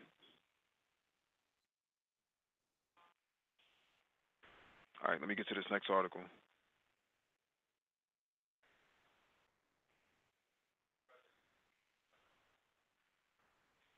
All right, next one is from political.eu. For NATO, China is the new Russia. Beijing, rather than Moscow, is the top concern as the alliance gathers in Washington this week. NATO has spent most of the past 70 years focusing on how to defend the continent against Russia. To survive the decades ahead, it's beginning to think more about threat farther east. China is top China is top of mind as NATO officials gather in in American capital this week to celebrate the 70th anniversary of the signing of the Washington Treaty, which established the alliance April 4th, 1949. Questions about whether questions about whether and to what extent alliance members should allow Chinese network supplier Huawei to operate in their countries, along with Italy's move to join Beijing's ambitious Belt and Road Initiative, have put the question of how NATO should respond to Asian power front and center. China is set to become the subject of the 21st century on both sides of the Atlantic. German Foreign Minister Heiko Maas said in a speech in Washington on Wednesday, China is a challenge on almost every topic. It is important to gain a better understanding of what that implies for NATO. It's a fraud issue for much of Europe, which, like the US, has deep commercial ties with China. We are just excuse me. We are partners on one hand and competitors on the other, not only regarding the economy, but we also have very different political systems. German Chancellor Angela Merkel said at European Council Summit in Brussels last week, we want relations on the basis of reciprocity. We also want good trade ties with China. China is now Germany's largest trading partner, ahead of the US. For the EU as a whole, trade with China ranks a close second after the US. In addition, China has shown a willingness to invest substantial sums where others won't.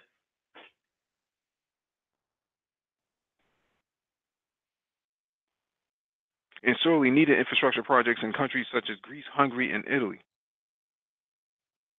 While the Trump administration has focused on China from day one, European leaders are only just beginning to confront increasing signs that China largesse can pose a long-term strategic threat to the region. So far, Europe's China debate has been confined to the political realm. The European Union has vowed to take a harder line with China on cyber espionage and intellectual property theft, issues that are expected to top the agenda at an EU summit with China next week. What role NATO, with its geographic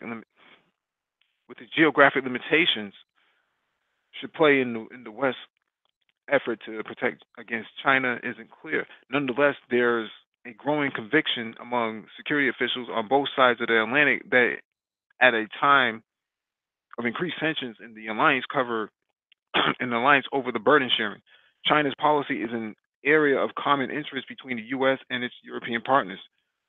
Questions on how to ensure open shipping channels in key trade corridors such as the South China Sea, for example, are every bit as important to Europe as they are to the US. The threat posed by China's cyber warfare capability is another area of crucial strategic importance. All that's missing is a strategy. So they want a piece of China. The thing is that NATO has never really had a absolute head-to-head confrontation with a equal power. Every interaction that they've had with other nation states has been dependent upon the nation state being weak. They disarmed Libya from having nuclear weapons, so that gave Libya a pretty weak hand to play. They went against Korea in between 1950 and 1953, and that didn't, that played out well for them because North Korean incompetence with their tank formations actually set them up for failure. You could say the same thing about Afghanistan. Weak states are NATO's target, and China is not a weak state. So it'll be interesting to see what what NATO thinks that they have up their sleeves to deal with the Chinese. They don't really have nothing up their sleeve to deal with China, because if it's NATO versus China, it's mostly the United States doing the fighting. I mean, it's going to be pretty difficult to convince the Germans and the French citizens or English citizens to send their sons to go fight in Asia on behalf of the United States against China. I mean, we saw what happened in Afghanistan, where NATO nations got the hell out of Afghanistan for a while because they're like, "Yo, this war is crazy. Like, this fighting an insurgency in mountainous terrain ain't no joke."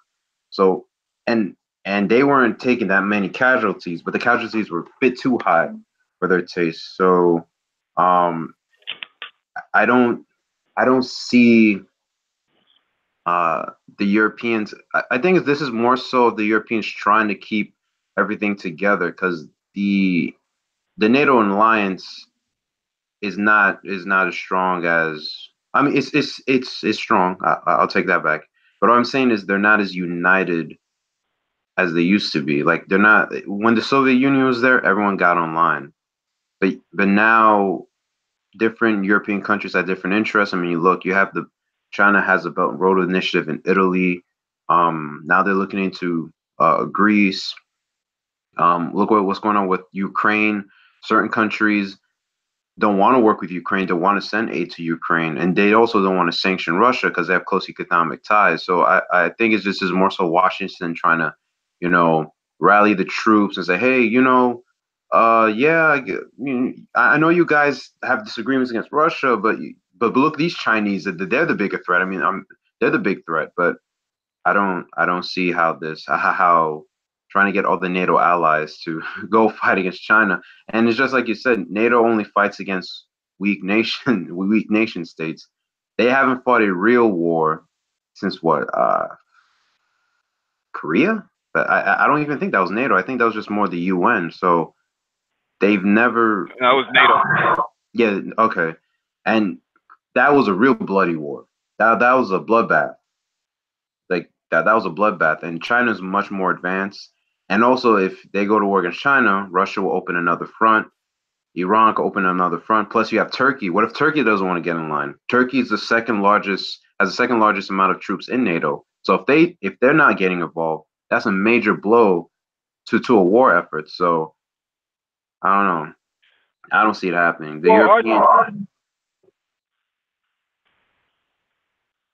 Argentina actually. I'm not sure what's going on with your microphone or your speakers, Zoe. But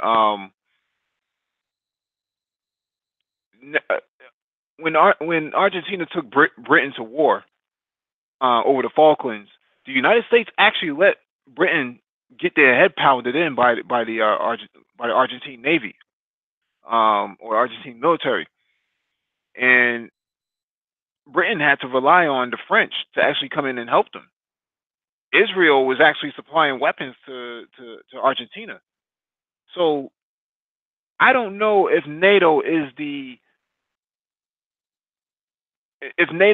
strong power that they say that they are, because when it comes to going up against equal militaries, they don't seem to stand a chance.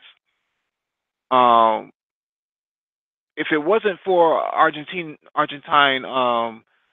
military incompetence, they would have taken out the British Navy pretty easily, and you know that would have ended Margaret Thatcher's I guess reign of power inside Parliament. So it's one of those things that NATO is only good on paper, but not in actual in an actual war. I don't think they're ready for an actual war against an equal power. China being an equal power to NATO, Russia is not going to stand by idly and let China get their heads, you know, or get their teeth kicked in. If that was to happen, you know, Russia would have responded immediately, and I would venture a guess that North Korea would actually get involved as well, since they have a lot to lose not getting involved, because a failed China means that North Korea would suffer. Hey, fellas, I'm gonna dip out. Hey, have a good one, bro. All right. Thanks. Thanks. Yeah, yeah, you make a lot of great points. NATO, I mean, they're formidable on paper. I mean, because you know, with technology and all that, but they haven't fought a real war since Korea, and that was a long time ago. And the United States barely came out of that, alive. You know, because especially when the Chinese launched that offensive, that really devastated the U.S. military. So. I think this is more of Washington trying to rally the troops, because they see NATO is falling apart. They're seeing the European Union is falling apart. There's division going on. There's bickering. There's great. Most of these European countries have internal affairs that they have to deal with, like France with the Yellow Vest protests, and Germany with, you know, the political future of Merkel and her party.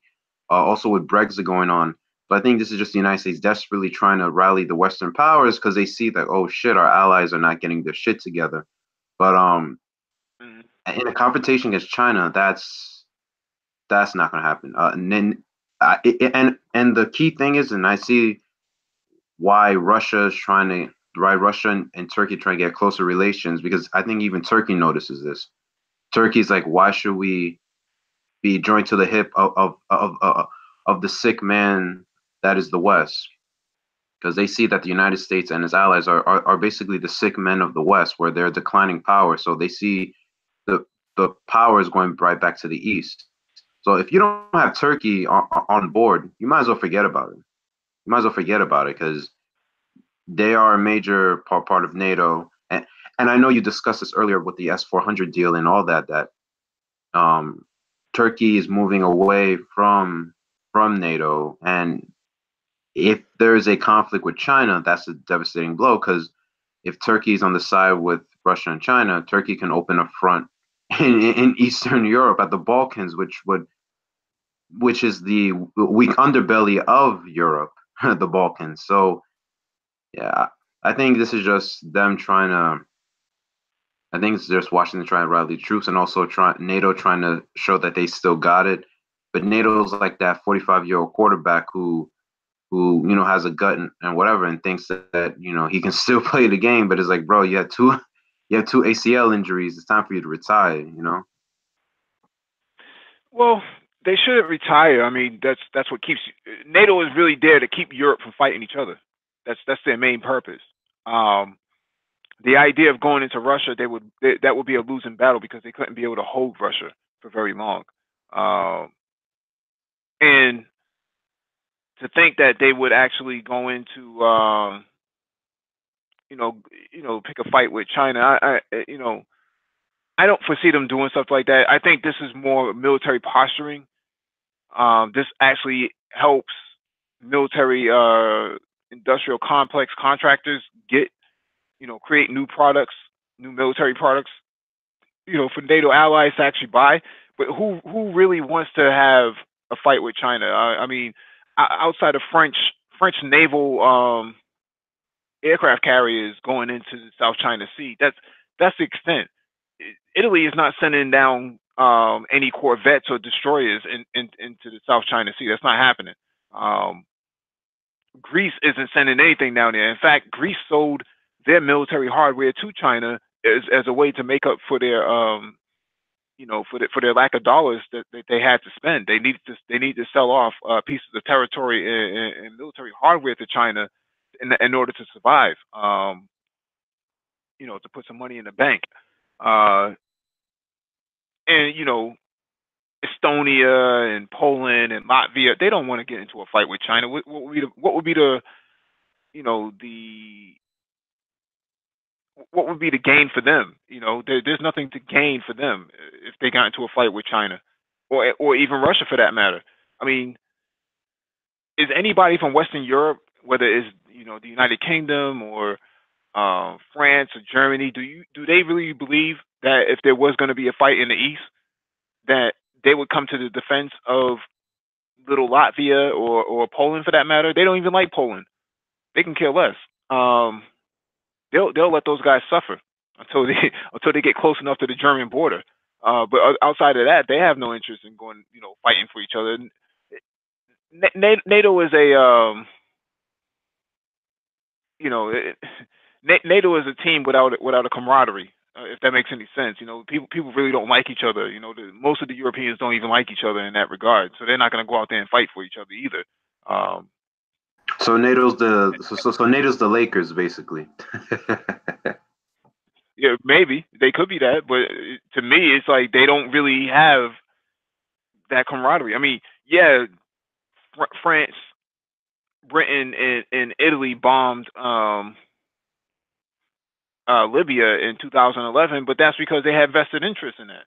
And plus, Libya couldn't defend itself, and none of the African countries were in a position to defend Libya either. I wish the African Union should have an Article 5 too. Where if one African country is attacked by an outside power, all African countries should come to their assistance. Unfortunately, they don't have that. So what happens to a country like Libya is that they're at the mercy of blue-eyed terrorists, and they can't really do anything about it. And neither can the rest of the African countries. I mean, yeah, Nigeria has a pretty strong military, and I would say that.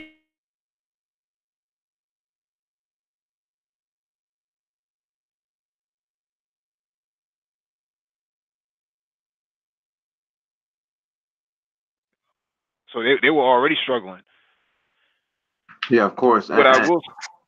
No, continue, Mike. No, what I was going to say, what I will say is this: that perfect opportunity for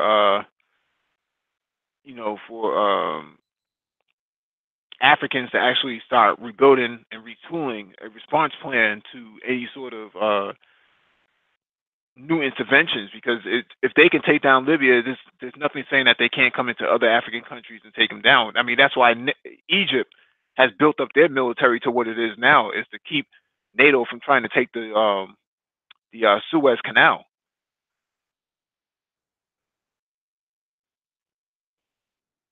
And Algeria has a formidable military as well.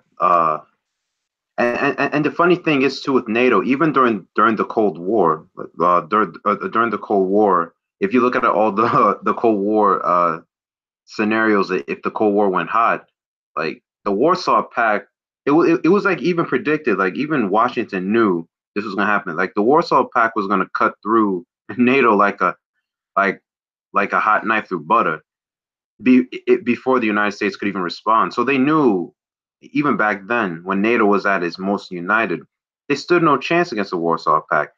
Nowadays, NATO is just more divided than ever. Europe is more divided than ever. They have internal issues, debt crises, immigration issues, income inequality issues. So I don't see how NATO today. So if NATO at its peak couldn't stand toe to toe against the Warsaw Pact, NATO now, which is divided and has economic issues and internal issues, I don't see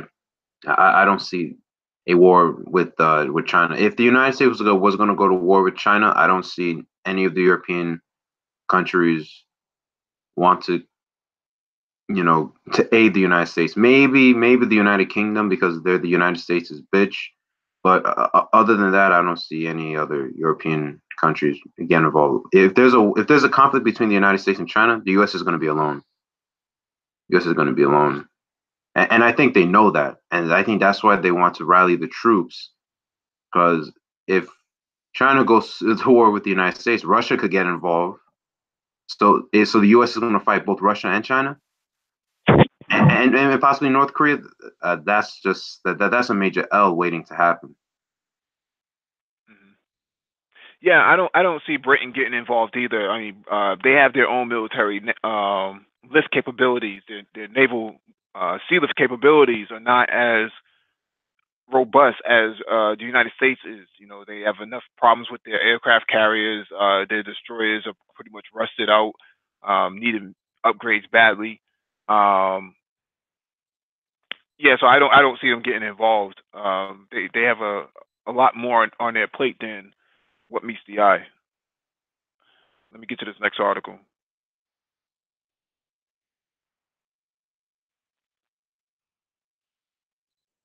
All right, this next one is from the BBC.com. Why the future of French is African. When Dakar rises each morning, the first port of call is Boulangerie, for a baguette. While chatting away on phone services provided by Orange, a hungry resident of the Senegalese capital might stop to get cash at local franchises of Society Generale or BNP Paribas, or visit a supermarket. There are Auchan, Carrefour, and Casino to choose from. On the surface, France retains a tight grip on its former colonies. Major French telecom companies, banks, and retail giants are ubiquitous in countries such as Senegal, and its political influence remains significant. And as a result of that colonial history, French remains the official language of Senegal, as well as 19 other countries across Africa. But when the same Senegalese baguette hunter is speaking, he might say he is going to the petrol station or restaurant serving meat. Something more interesting is going on. Africa is changing that most sacred of French cows, its language, high birth rates. There are 300 million French speakers worldwide today, up almost 10% since 2014, and a recent survey showed that 44% of them live in sub-Saharan Africa. By 2050, a full 85% of French speakers could live on the continent, according to an estimate by organization that monitors statistics on who speaks the language. Teachers and linguists say the phenomenon is driven by the high birth rate in French-speaking African countries, and to some degree by new language learners in English and Portuguese-speaking nations. The practice of French is increasing on the African continent. It's a reality driven by demographics, and in West Africa, by countries surrounded by French-speaking neighbors who want to learn the language. But the French is adapting to the reality of being a second or third language for most of the speakers in Africa, boosting its role as a lingua franca rather than a native language for most. In March, France's Culture Ministry announced that a new digital francophone dictionary would be launched, employing a collective approach to words from all over the French-speaking world. French is mixed with local phrases in every African country where it is spoken, creating a rich vocabulary from the continent that diverges considerably from the French spoken back in El Hexagon. In Ivory Coast, the slang dialect of Nochi borrows heavily from France and several other languages to create a street patois that has slowly made its way into verified circles. In 2013, Ivorian President Assaline Ouattara told former Senegalese leader Diouf, President Nos seems in the glass. Dito. I don't know what that means. I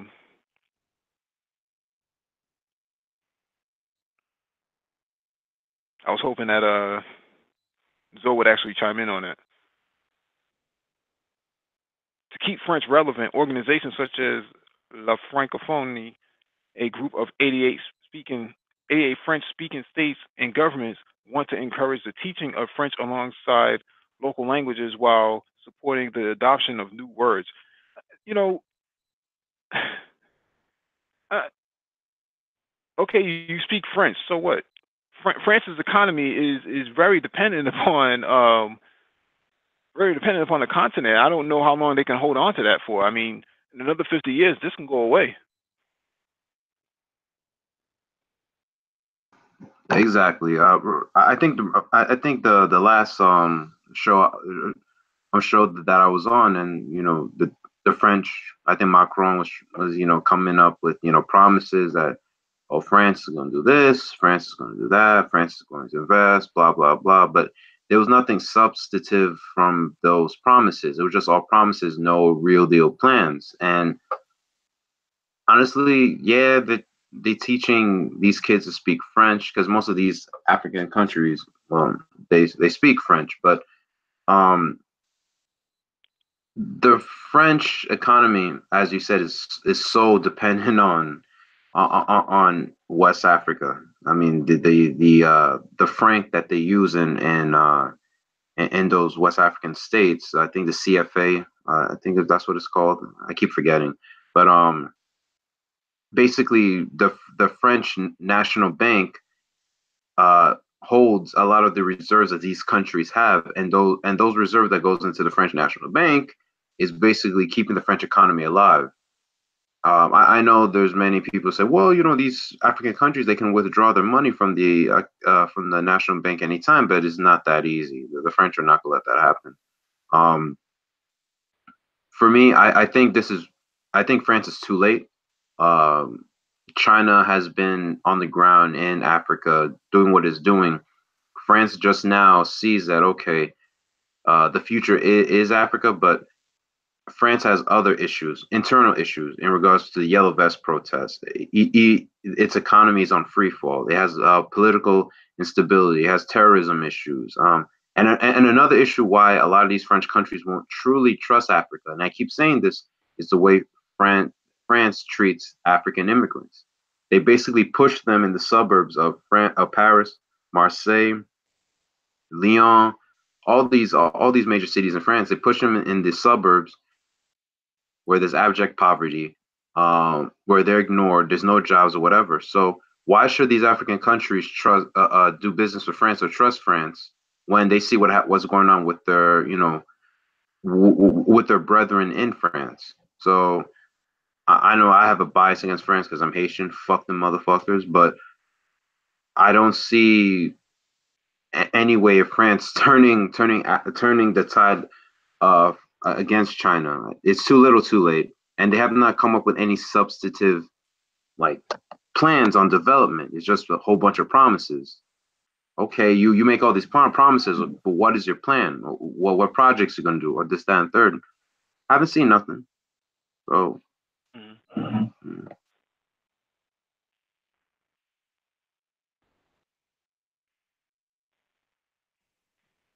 And the key thing is, I know this article is trying to make a big deal. Oh wow, these people are learning how to speak French, but it's these countries, that's the language they speak, and they were colonized by them. But it doesn't mean that France is going to match up to China in regards to France.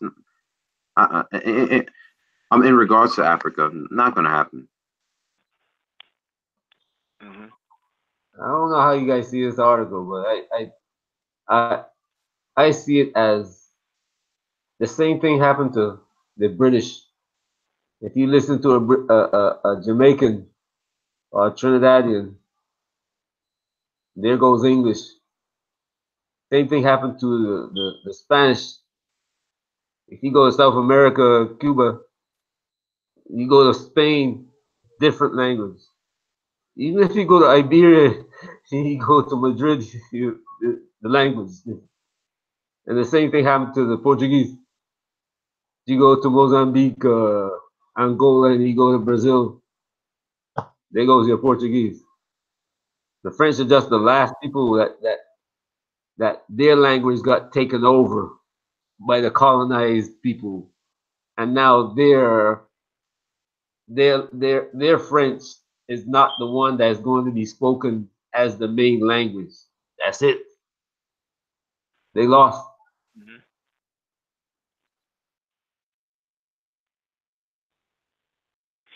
Let me get to this next one. Can China convince Africa to like it?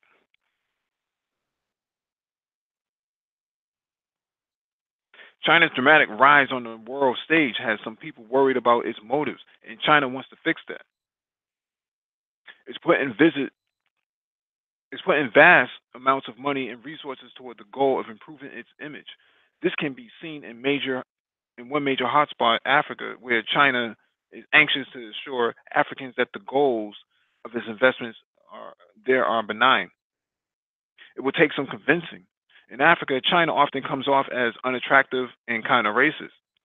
A "This is Africa" exhibit at one Chinese museum compared to Africans to animals. A skit during the widely watched Lunar New Year gala aired on state TV featured Chinese actors in blackface depicting Kenyans. Interesting that they've taken a lot of white American social points. I mean, this is textbook straight from 1800s. Very interesting. Kenya itself has been the site of a serious accusations of racism and discrimination from China. There, a Chinese contractor has been working on an ambitious railway project connecting the country's two major cities, Nairobi and Mombasa.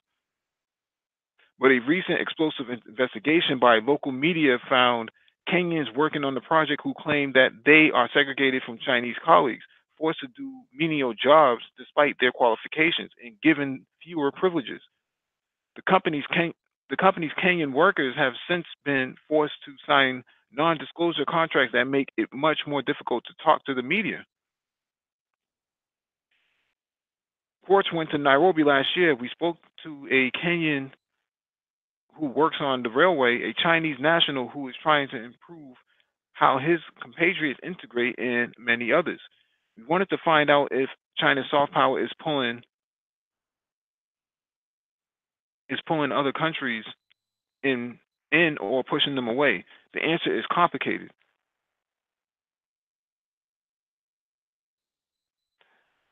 Oh man, this is something. This is really something. The sooner we get to Africa, the easier it should become.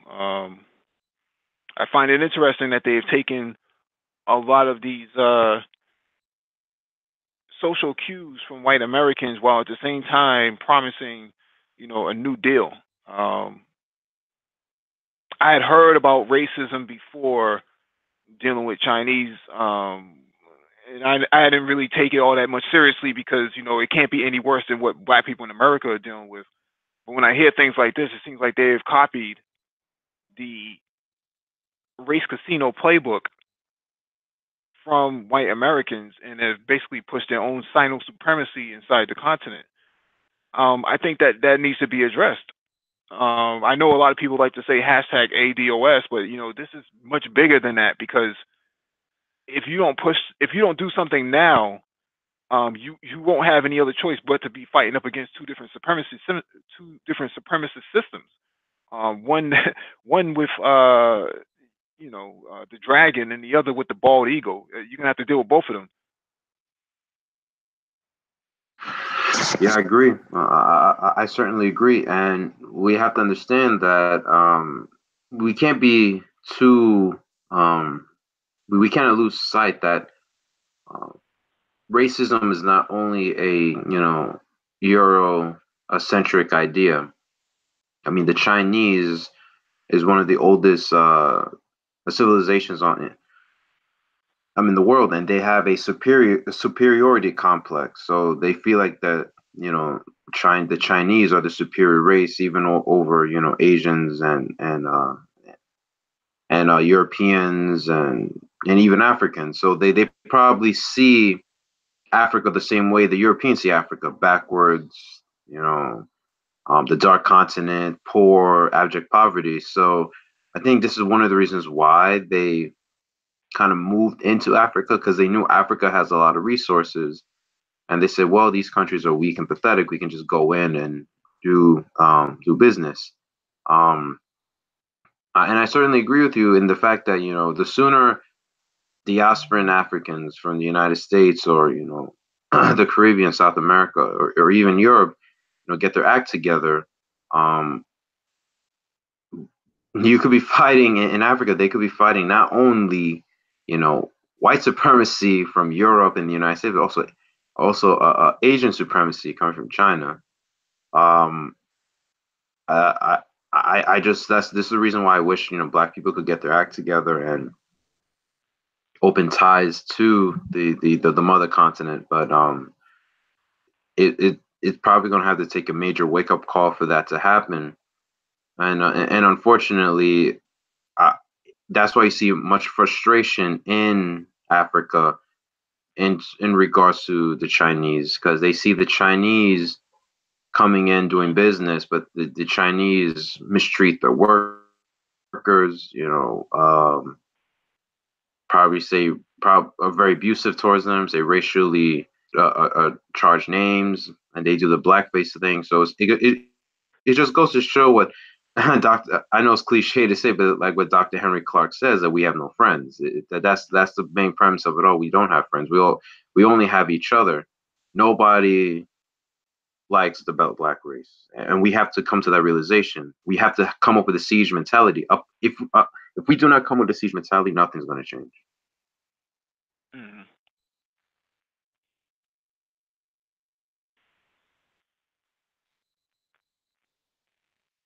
This is would be a great time. I wish I had any of the members from the BAIO to actually speak to some of this. At least to this article. It'd be great to have them on.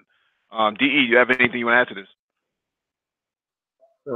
For me, the playbook on evil is there's only one playbook. There's no Chinese playbook, English playbook. It's just one playbook, and everybody follows that one playbook.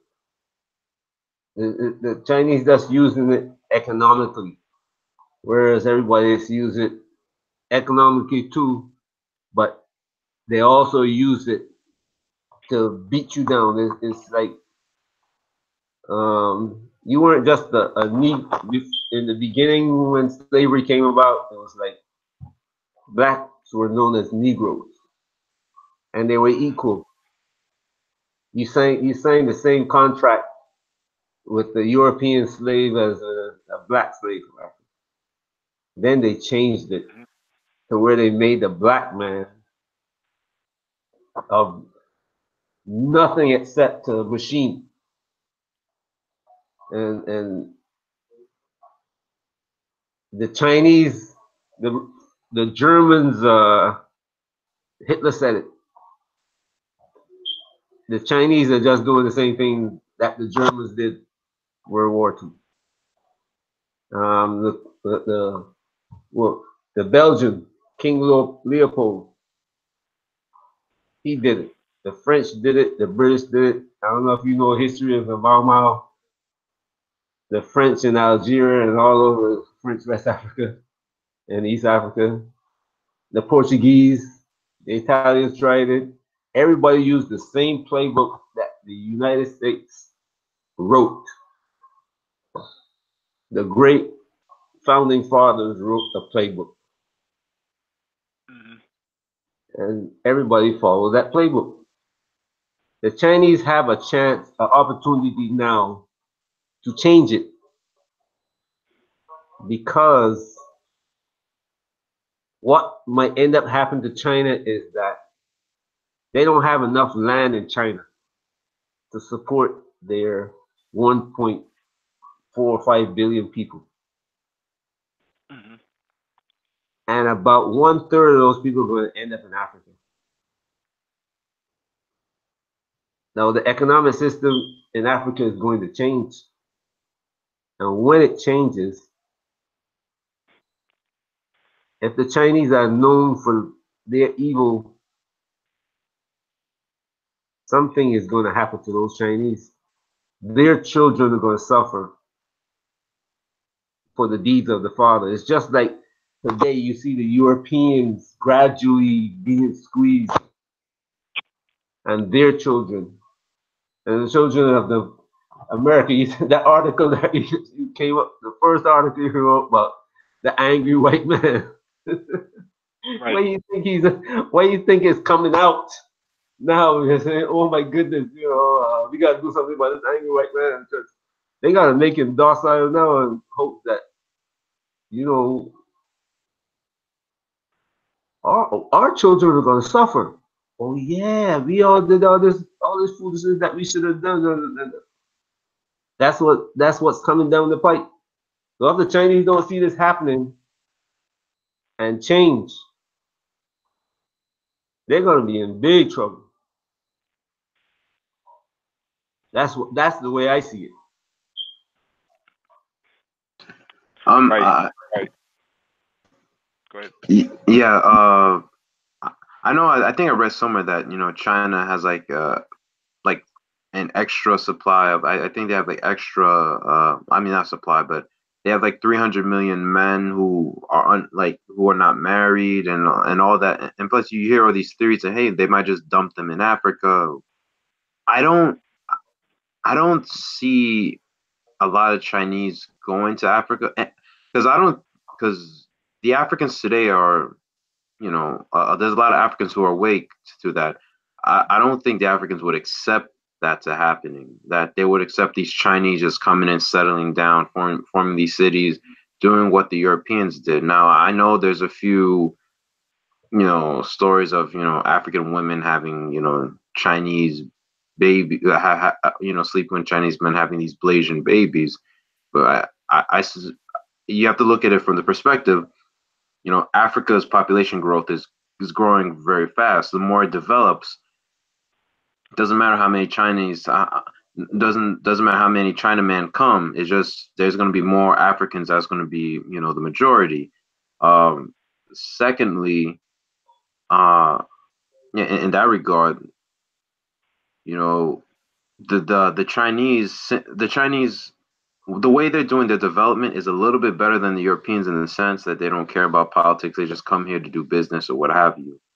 So it's like the Africans are in a rock and a hard place because they have to deal with the Chinese or the Chinese or the Russians or what have you because Europe and the United States is not going to develop China. That's the thing I agree with BGS in that sense that there's really no options for Africa to get technology, to get development, because they can't do it themselves. They don't have the money. They have resources, but they don't have the money. They don't have the know-how. And the Chinese and Russians, to a certain extent, are the best bet for that. So it's kind of like, so they don't have that choice. But in that same regard, a lot of these countries in Africa are very corrupt. They're easily bought. So it has to come to the African people to change governments, to set up a technocratic government they could put in place in Africa that's like folk that can draw the terms to the Chinese. Say, listen, you can do development here, but we're not going to accept any of this bullshit that you do that you used to do to us. We're not going to accept you not hiring local workers. We're not going to accept you abusing our people, overworking them, or whatever. So that's the way I see it. So change has to come through the African people because the politicians are corrupt. I want to ask you a question. I don't know. You say you're from Haiti, right? Yeah, my family's from Haiti. Yeah. Oh, okay. When's the last time you went to Haiti? Uh, Matter of fact, I haven't gone to Haiti. I've never gone to Haiti. Yeah. Let me tell you something that I see happening. You go to Jamaica, the Chinese are building in Jamaica. They loan Jamaica money, they build the buildings, and then they stay in Jamaica. Trinidad, they loan Trinidad money. They build whatever infrastructure they're going to build, and then they stay in the country. Guyana, Barbados, Africa. If you see how many if you see, use the Kenyan railroad system, they built the railroad system. All 90% of the people who worked to build that system were Chinese. 75% of them stayed in Nairobi, in Kenya, after. The Chinese are going into Africa, and they are not leaving. They're going into the rest of the countries of the world. Wherever they go, wherever it's Belt and Road, wherever it is, they're building and they're staying there. In South Africa, the news came out that they had their own police force. And South Africa had to come out and say, hey, no, that's not the way it is. They work under us. So, bro, those Chinese are leaving China because they have to. Chinese government cannot control the population. And you see what the measures that they're using to try to control the population that are staying. Artificial intelligence. And the women are marrying Africans to get out of the country. They know that Africa is rising. They know that the wealth is in Africa. Chinese women are marrying African men and going through the African men are marrying them to get papers to stay in China and do business. But the Chinese women are marrying African men getting out of the country because the wealth, these African men are not going there poor, they're going there rich and they're making more money. And the Chinese women, there's a big, I don't know if you watch what's going on in China with Africans. But when you marry a Chinese woman, you can't talk about it very much. Your wife can't talk about you. Otherwise, a bunch of Chinese men get together and kill you. Might kill her too. So the Chinese are leaving, going into Africa, and they're not going back to China. Their children are going to become African. They're going to be half African, half Chinese. And in a couple of generations, they might look Chinese in the face, but their skin color are going to be just like African. So you guys think so you guys think it's like a long-term plan the Chinese are thinking, like, okay, we get these people, settle them down, and because it sounds like a plot from like a comic book where the Chinese, they probably send a lot of their citizens to these African countries, they settle there, they have children, and then maybe in 20-25 years, Kenya probably has a Blasian president, or Ghana has like a Blasian president, and these people will. No, that would never happen. That would never happen because they're tribal. They're still tribal in Africa, and because those children are born outside the tribe, they would never be able to get into that position. I see. So I guess this is just China's way of population control. Basically, just dump their excess population around the world and basically have them develop these countries. Meanwhile, have people basically have settlers in the ground, get the resources back to China. Basically, it's colonialism. In a sense, basically neo-colonialism. Exactly. China needs the raw material. They manufacture the goods and they sell it to the rest of the world. But what's happening now also is that because the cost of manufacturing goods in China is rising, they are building manufacturing facilities in Africa. They're taking the technology to Africa. And that is going to contribute to the rise and growth of Africa. That, along with the return of diaspora, people from the diaspora decide to go back. Not probably about 10% of the people in the diaspora are going to return to Africa. The rest are going to stay in the West until they die, until they're going to go down with the West fight for. Mm-hmm. I foresee maybe in 100 years that Africans will eventually will eventually have their own 1776, like the white Americans had with their British colonizer. Well, there's a thing called Africa 2063, so it's not 100 years. Mm-hmm. I'm being gracious when I say 100 years, so we're talking at least. Yeah. Okay. And that's the thing. No, you can continue, Mike.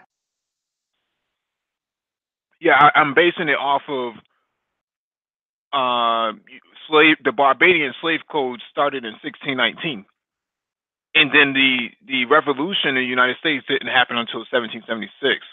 So that's a wide gap, right? That's a rough estimate for when the revolution is going to happen.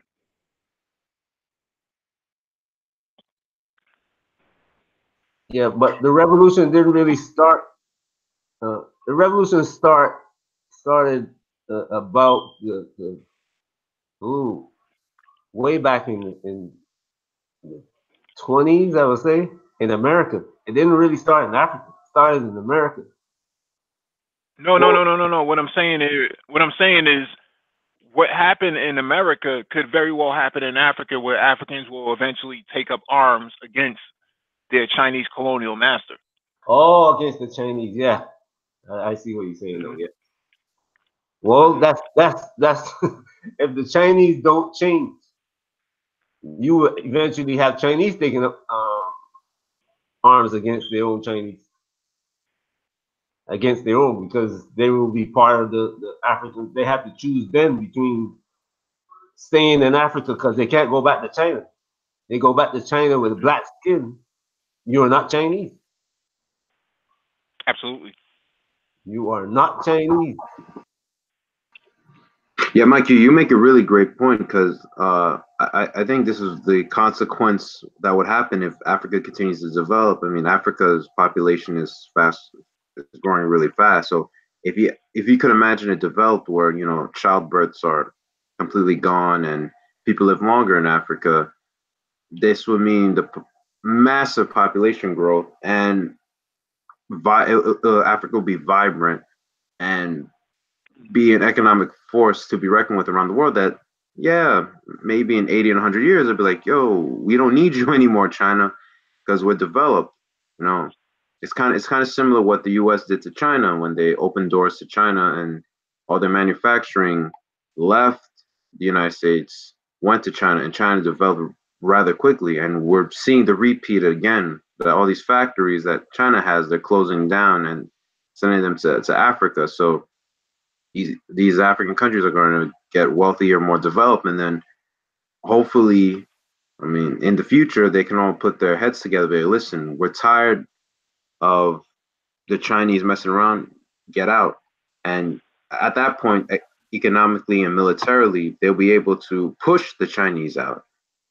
They'll be able to push the Chinese out, and that could happen. I mean, history. There's a saying that goes, history doesn't repeat itself; it just rhymes. So, it could. What happened in what happened in the United States, where they basically said "fuck you" to the British Crown.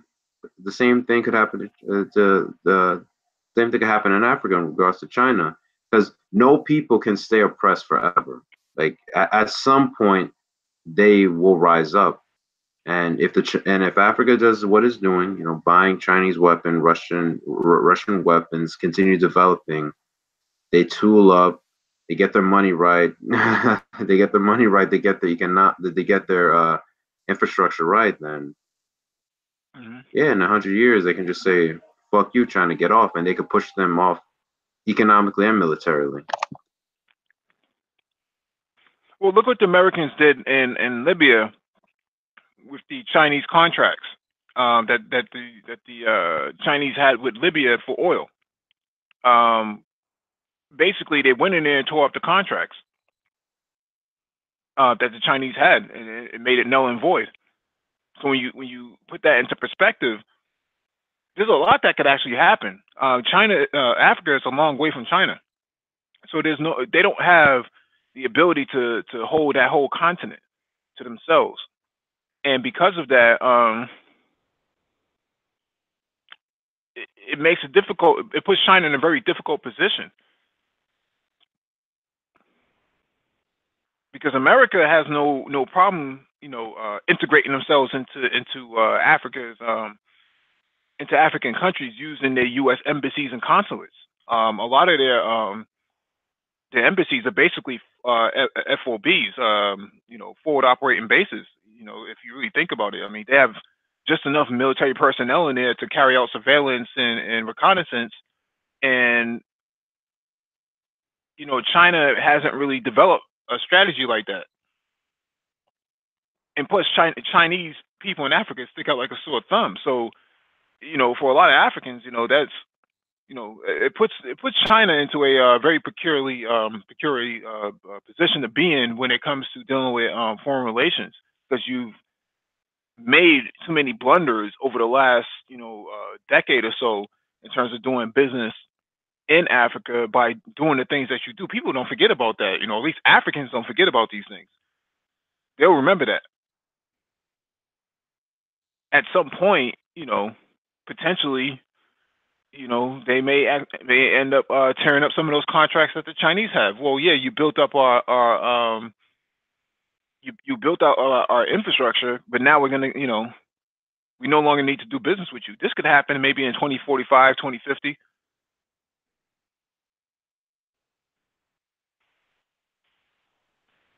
Interesting. But do you think eventually, and I know the Chinese are very apprehensive of doing that would they start, I don't know if they probably are, would they start sending, troops into Africa to protect their interests, kind of like what the United States does, um or they would have to ask permissions, or they would have to ask permissions with the local African government to do so? Because I know they're not allowed to bring, their own private military contractors, so Actually, if that's look up the Red Sea operation that happened in 2015 when Chinese Navy, the PLA Navy, went into Africa, went into Somalia,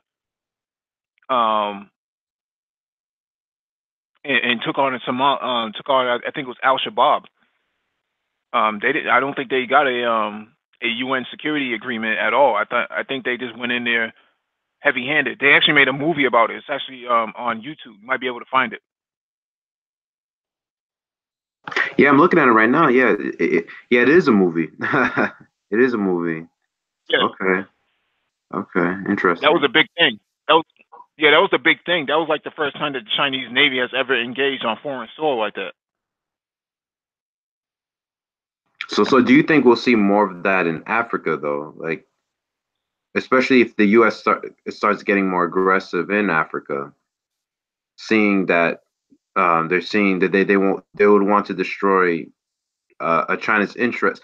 So the whole premise I'm trying to say is, like, the Africans are between a rock and a hard place, because the U.S. doesn't like that China's in Africa, so they might just start some shit, and then China might be forced to send some troops, but the locals might not be too happy about that.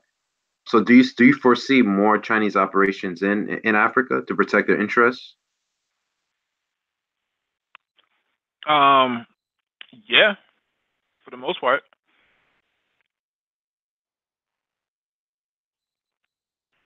Interesting. But it goes back to your main point that China is very far away from Africa. So let's say in 25 and 50 years from now, or your forecast 100 years from now, they get strong enough to push the Chinese out. They're capable of doing that. I mean, that was the same issue the United States, the same issue the United Kingdom had with the United States. That back in those days, boats took at least I think 2 to 3 months to reach the Western Hemisphere, so it's hard to resupply your troops, whatever. I mean, yeah, with modern technology, you can send planes or whatever, but those take long hours. So in that sense, they could push back the Chinese because the Chinese supply lines will be very long and it'll be stretched thin. And I think that's what's going to. And if there's one thing I could see that could be China's downfall with all this Belt and Road Initiative, they're sort of like stretching themselves thin, like going to so many countries at once.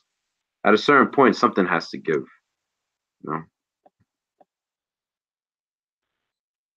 Yeah, they China's problem is worse than the United States. You have 1.5 billion people that you need to feed, and you're robbing Africans of all their fish in their oceans, and Africans can't find any fish to actually feed themselves with. So at some point if they're not gonna fight over land in Africa, they're gonna fight over food.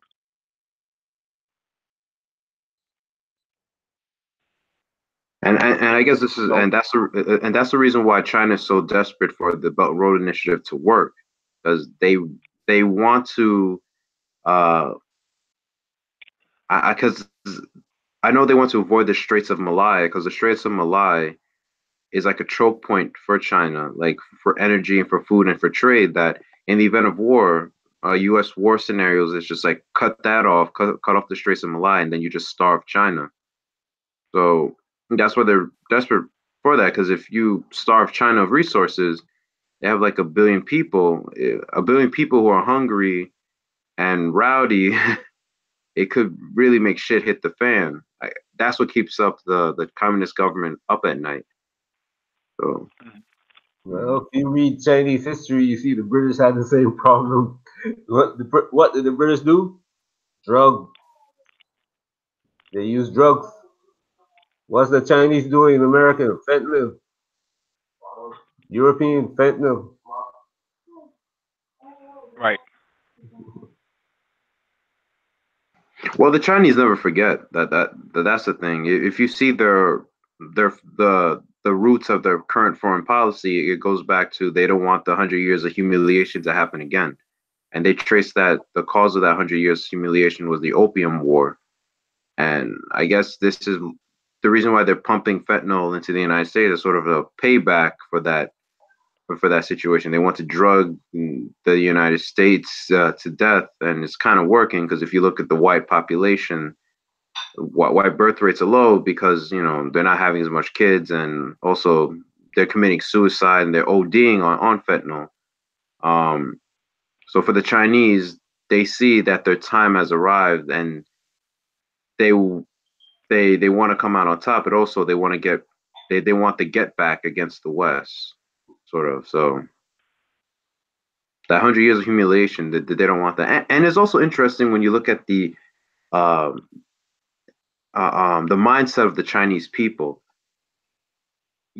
Chinese people don't care about like personal liberty and all that shit.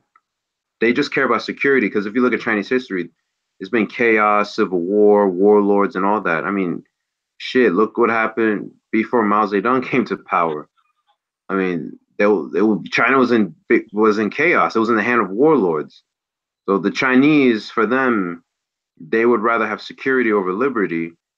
So they would tolerate, you know, repression as long as it keeps them safe. You know, that's why they don't mind like so many cameras in their cities. That's why they don't mind repressive laws, strict laws, especially when it comes to like drug trafficking and all that shit. And that's why they're not so open to democracy, because they see democracy as chaos. So for the Chinese people, uh, they have a collective mindset of you know let's just forget about liberty and all that bullshit. Let's just keep our country secure. Yeah, the government is very strict, but it doesn't matter. And with that, it would probably take a lot for the people to come up in revolt, because overall the Chinese people don't want to see chaos. They don't want to see disorder. You know. But you have the same thing here in America or Europe, wherever you go. Safety and security. Feed us and make us feel secure. That's basically what happens in America. Why do you think the white men refuse to let black men rise? Because their safety and security depends on it.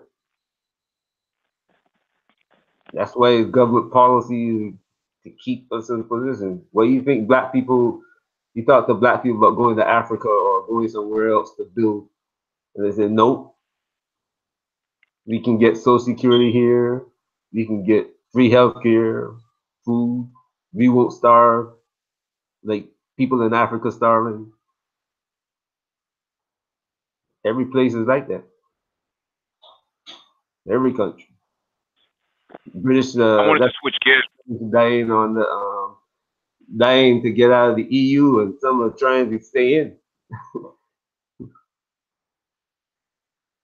I wanted to switch gears real quick and talk about Julian Assange before we close out. So Julian Assange only has so much time left in the Ecuadorian embassy because the new Ecuadorian president basically kicks him out, giving him eviction notice. And with that eviction notice, he could very well find himself in U.S. custody, transferred by the British. What's your take on this? Not could, he will.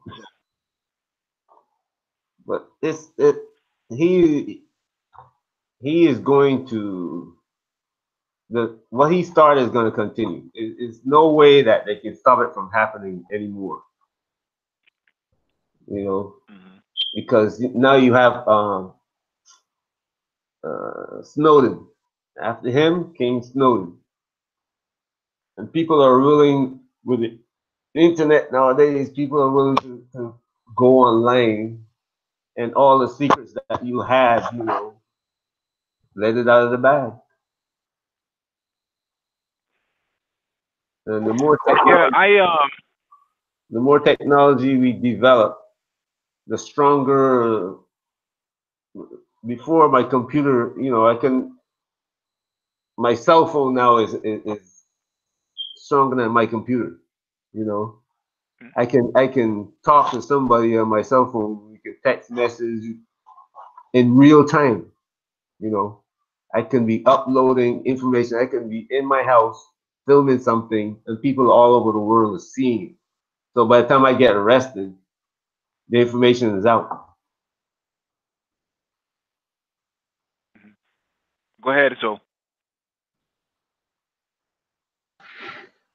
Yeah, in regards to Julius Assange, it looks like he's going to probably get extradited to the United States, because they were not really happy with all the whole WikiLeaks situation when WikiLeaks first came out. It sucks. I know that it was really impossible for him to get out of, you know, England, you know, as fast as he could to Russia, but I have a feeling that once he gets to the United States, like some unfortunate accident is going to happen to him, because they're not really happy about this at all. They're not happy about this at all, especially look at the government secrets that he revealed, like all those those cables that he revealed, cables that really shocked the world to its core, and WikiLeaks still release stuff that even to this day. So I kind of fear for his safety, because Julius Assange basically revealed the dark underworld of, you know, U.S. Diplomacy, not only U.S. diplomacy, but diplomacy of other countries around the world, like Bahrain and Saudi Arabia and all that. So it's unfortunate. I wish there was a way for him, he would like get out, or beforehand if there was a way he could have got to Russia, but I kind of fear for his safety because they're not going to be taking this line down. I wouldn't be surprised if they do something funny style to him because that's how they work. Yeah, I think what's supposed to happen will be that Trump will use this as a victory at the end of the year, or sometime before the summer, or something to that effect. Sometime this year, he's going to use this as a political tool to say, "I got Julian Assange," But during his campaign, he said, "I love WikiLeaks." It was exposing Hillary Clinton for all her dirt. See, he loved it then, but when it's time to actually play ball, it's not equal. He doesn't like the equality part. So he's in a position where he can use this to distract from the failing economy, failed deal, pulling out of Syria, pulling out of Afghanistan, the uh, failed coup attempts in Venezuela. He can use this. Him getting WikiLeaks would actually position himself as a the juggernaut going forward in 2020. He can use that as a weapon. But Julian Assange is not WikiLeaks. He's just the face of WikiLeaks. It's like Donald Trump is not the United States. He's just the face of the United States. Even though they might have Julian Assange, WikiLeaks can still. There's a lot more information that WikiLeaks did not release because it was shake. I mean, it will shake the foundations of most of the governments in the world. But a lot of people don't realize that they got their government, the people in the government, the people who they sent there, do things that the people don't want to know about. People don't want to know that we killed a family in Iraq and they were the wrong family. None of them were terrorists. People don't want to know that. But decisions like that have to be made. And if you're wrong, you're wrong. If you're right, you can brag about it. If you're wrong, you gotta hide it. So when you hide it and then it comes out, what do you do? It's like Hillary Clinton. Nobody knew what Hillary Clinton was doing until WikiLeaks released it. Mhm. So I think they might in regards to Mike saying that this would be make Trump a juggernaut, I certainly agree with that. I think the main thing that's probably looming over Trump's head, and I think that's why he wanted. I know I'm very off into the economic part of things, but why he wants more quantitative easing is because everything is pointing to a recession coming in 2020 and 2021. I mean, everyone and their mama is basically saying that we're due for a recession. The next recession is going to be really bad.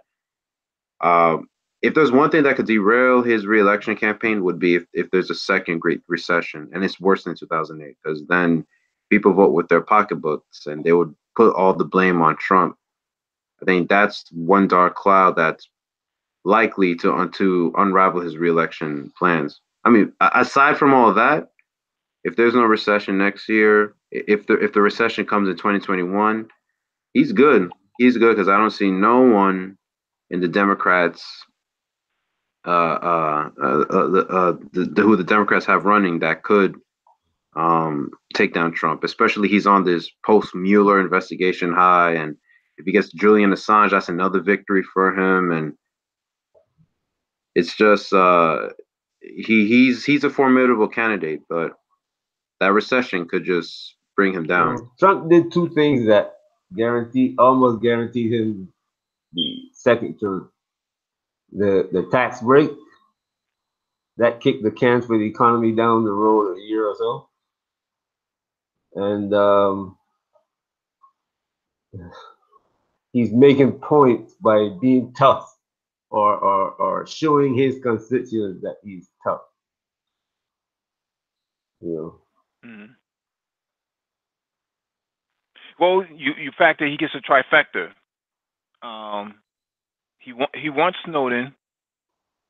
He called him a coward or something to that effect. He said something really vulgar about him. He can claim WikiLeaks, right, by getting Julian Assange, and he went after Chelsea Manning. So he gets the trifecta now. And he can say, he beat this whole entire Trump scandal, right? I mean, it's a Russia scandal. He can use that to his advantage. Well, he made a deal. He made a strategic deal on that one. From what I'm looking at the evidence. It's not openly. The pundits are not openly talking about it, but he made the Republican Party and the people who support Trump made a deal, and I think it's going to be squeezed and squeezed and squeezed until after the election. But he's involved in it. From what you can see, I mean, he's involved. But things like that politicians do, and people want to believe that their politicians don't do things like that, and they say, "Well, I'm voting for the lesser of two evils." That's what people like to say in America. But evil is evil. No. He's the good guy. He's my guy. That's what it is. So they made a deal, and that deal hopefully is going to last until 2020. And after 2020, Trump is the Democrats don't want to. There's some things the Democrats don't want to do, and they don't have anybody who is going to be president in 2020. From what I've seen, not even Bernie. You mean the Democrats? The Democrats. I mean, they're pushing Kamala Harris pretty heavy. I don't know. Oh man, she's a bootleg Obama, man. Her and Cory Booker, those are bootleg Obamas, man. Like, the Democrats have to realize Obama showed the playbook how to win.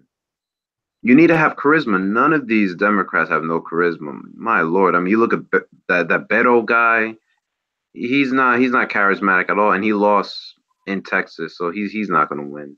Joe Biden, I mean, come on, bro. Like all those Me Too shit that's popping out right now, that'd be too easy for the Republicans and Karl Rove to tear him down.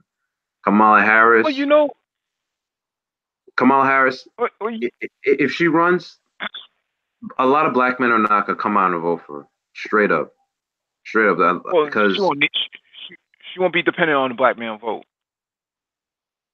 She's from San Francisco. She gets the LGBTQ vote. Yeah, but she still won't be getting the white male vote. And plus, Democrats. One of the reasons why Hillary lost was a lot of black folk didn't vote for her. Like, the black bloc is still powerful. If you're a Democrat and you can't get a lot of black people to come out and vote, you're gonna lose. It's just point blank, a period. Like, if Kamala runs, she may have the LGBTQ, but how many gay people are there in America? Like, they're like 3% of the population. How many black people are there? Yeah, but they financially 14%. Yeah, but if they financially support her, that's more important.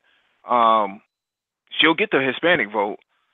What I'm saying here is that black men's vote in the Democratic Party is almost inconsequential at this point. But white women vote. Because the white women vote is, and she's not going to get that. Well, she'll get it from your housewives, but she won't get it from the millennials. She won't get that from millennials at all. They will give it to Trump before they give it to her. Right. If Kamala runs, it's going to be a remake of 2016 all over again. And she has no charisma. She has issues with the black vote, with all her lying, saying that she was listening to Tupac and Snoop Dogg in 1989. Yeah, that makes a whole lot of sense. Yeah, of course, yeah.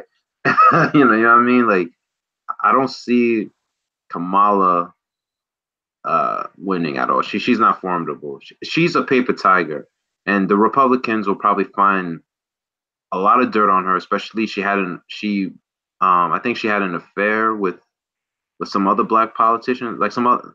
I think she was like a mistress to some black politician or something. So they're gonna bring that up. Lily Brown. Willie. Yeah, so they're gonna bring that up. That's gonna turn off a lot of people. A lot of white women are not gonna be for that shit. I mean, white men for damn sure ain't gonna be for that shit. Hispanics, a lot of people don't realize, a lot of Hispanics are Republican. A lot of them are Republican, especially in Texas. A lot of them are Republican. A lot of them are Republican. They're more conservative than you think. So if they hear Kamala talking about the LGBTQRSTUV bullshit, then they're not gonna. Then a lot of them are not gonna like that. The Democrats are very vulnerable. If they had Obama right now, he would beat Trump easily. But post Obama, the Democrats are a mess. They're a mess. They don't have anyone who's charismatic who can take on Trump. All these people have the personality of a wet paper bag. You know what I mean? Hey, Scholar Chang, you have anything you want to add before we close out at 11? Actually, no. I just got here, so you guys can go ahead. All right. Yeah, my Democratic pick would be Tulsi Gabbard.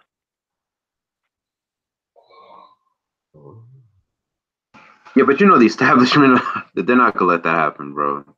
They're gonna try to get rid of her at the primaries. Like, Ooh, wait, are we talking about Kamala Harris? Not Kamala right now, but Tulsi Gabbard. Democrat. Oh. Yes.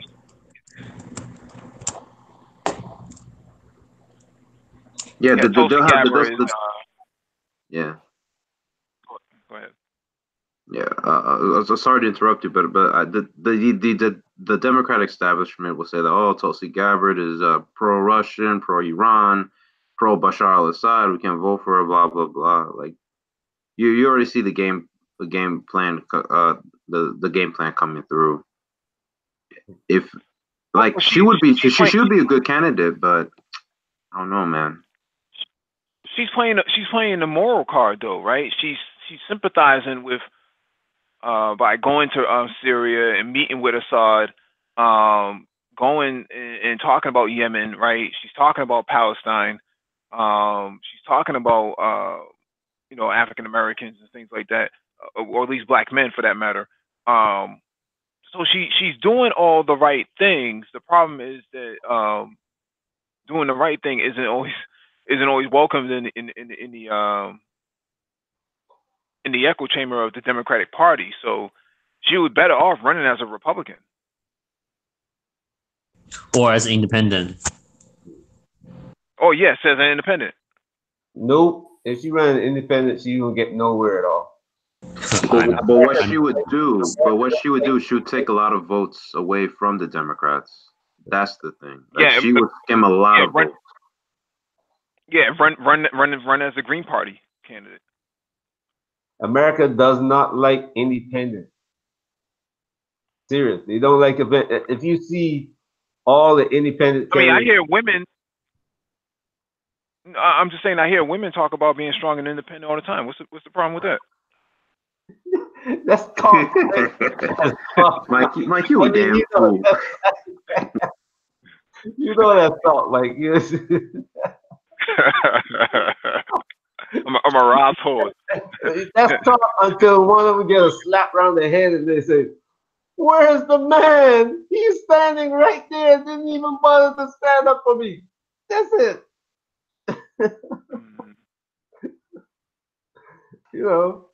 That's big talk, man. Nah, but on some real shit though, like I don't like Tulsa. Like Gabbard would be a great candidate, and she would probably stand toe to toe against Trump, but the establishment not gonna let that happen. They're gonna kill her in the primaries. They're gonna make her seem, pro-Russian, anti-American, and the idiot Democrat supporters are gonna eat that up. They're gonna take her out, and probably the last two will probably be Kamala Harris versus Warren, and then Kamala will probably win, and then she'll make Warren her running mate. Oh, the first woman the first it'll be the first women team running for president, blah blah blah, and then they're gonna get destroyed by Trump. I mean, that's what's likely going to happen, unfortunately. The only thing that could save the Democrats is if a major recession happens. But even then, I don't. Now that I think about it, even if a major recession does happen, the way the electoral vote the way the electoral vote is right now, the map, and you look at the demographics of the Midwest. The Midwest is more Republican now than ever. All those angry white men in the Midwest, they're going to vote for Trump again. And all Trump has to do is, if he keeps the Midwest, the Rust Belt states, just pick off Florida, he's good. Get Florida, he's good, and he's likely to get Florida again.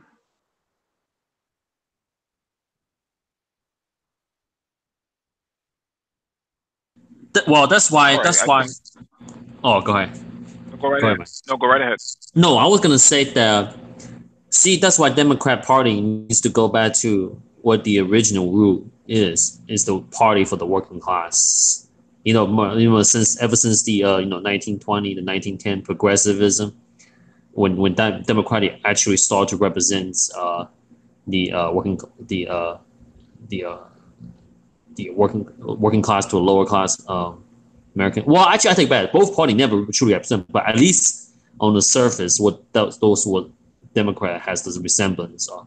But modern Democrats, majority of them, have you noticed that not a single one of the Democrat candidate has proposed a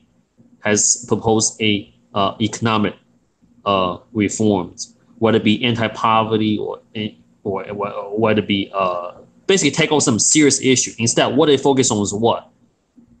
Some non-essential trivial issues, some culturally divided issues, right? They talk about the proper pronouns that you use, right? And then that Beto, wherever that guy is from Texas, even changes his damn name. Come on now.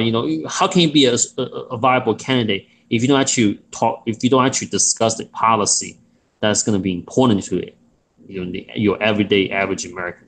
I don't care that, because at the end of the day, if you don't know, like black, white, or wherever, the wealth gap exists across the board. So, Scholar, do you know anybody who can fix the economic problems that face the U.S. right now? Any politician, none, any of them that you can think of, from a mayor in any country, in any city, to a guy on Wall Street, none of them. Any of them can they fix the problem that the U.S. has economically? Well, that's the problem, because majority of these politicians are majority of the American politician right now is majority of them are compromised. If I won't say 100%, but close to 90% of them. So I mean, that's why majority of them are millionaires. I mean, where do you think they derive their wealth from? Majority. So I'm not surprised. And that's a bipartisan consensus. That's why I included Wall Street. That's why I included the people from Wall Street, the bankers, any of them that can solve this problem with the U.S. government. I would go even beyond that. I won't say not just going to be the Wall Street, the entertainment sectors, the media sectors. It's a collusion across the board. So people all the time mention about Wall Street, because to me, all this anti-Wall Street rhetoric is really one group of wealthy people pit against the other group of wealthy people. I mean, you look at all these so-called wealthy liberals, right? For example, Jeff Bezos and Warren Buffett and whatnots. If you look at their actual economic decision that they made for their personal life, like for example, Warren Buffett mentioned about that he's going to donate a lot of pledging what's it called, some kind of pledge. When they die, they're going to transfer majority of the wealth and so forth. I mean, look at what he has done. He bought out this Coca-Cola manufacturing at this Wisconsin or somewhere in the Midwest states, and he fired every single people. About on the same time, he's going to preaching to America about the taxation and so forth. So that's why to me that a lot of time these wealthy Wall Street, quote unquote, those anti-Wall Street people, so-called, a lot of time the reason they bash Wall Street is because it's a convenient target for them, because they know that that's the other group of wealthy people they don't like. But they themselves, do you think they're gonna be charitable enough to share their wealth? Because they always preach about wealth redistribution and so forth, right? But they should start with themselves first. They should start with themselves, how to treat their own workers. That a great example. Another great example. Look at that Starbucks CEO, or the former CEO, Howard Schultz, right? You would think that, oh wow, he since he always preaching about the wealth equality and so forth. He offered that insurance plan to his part-time employees and so forth, but yet the wage that he pay his worker is still not just, if you just for inflation, still does not keep pace. So that's why, to me, that we can't just focus on just the Wall Street. We got to focus on across the board. We have to look. We cannot be easily mislead by these rhetorics and so forth. Yeah, that's just my 2 cents. So before we go, Scholar Chang, you have give us an analysis within 60 seconds about over 1,000 Chinese students in the United States have been charged with spying on the United States. Well, on behalf of. Okay, so I read that. So I read the article.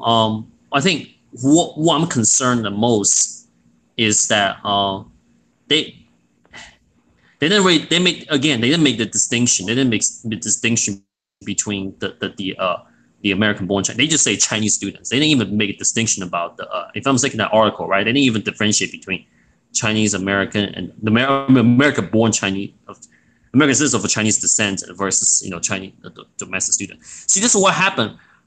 Is that never mind. I could go on and on. The point is that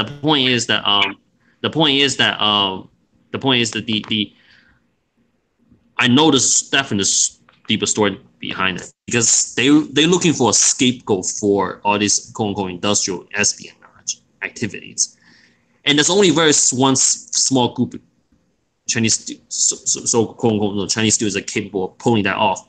Majority of Chinese students, I don't know if you guys know, majority of Chinese students who study university and so forth, majority of them actually came from a very, very, very impoverished background. A lot of them, only a very select few came from relative well-to-do background.